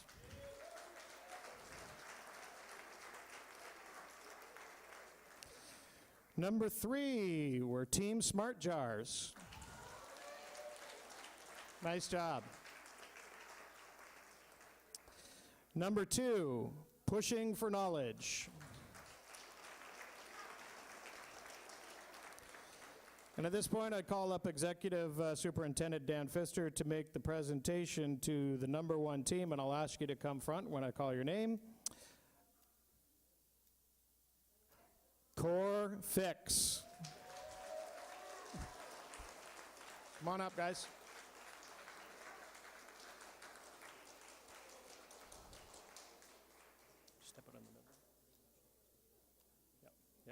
So as I mentioned before, ladies and gentlemen, these people will receive all the top 10 finishers will receive $2,500 in microfinancing, as well as some further mentorship opportunities to help develop their business idea.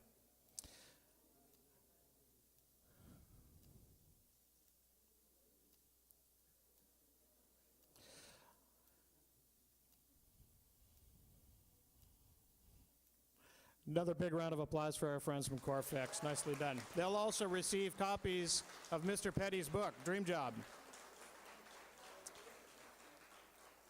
Ladies and gentlemen, that concludes our presentation for the evening. Again, thank you very much for coming out. Have a safe drive home, and hopefully we'll do it again next year. Thank you.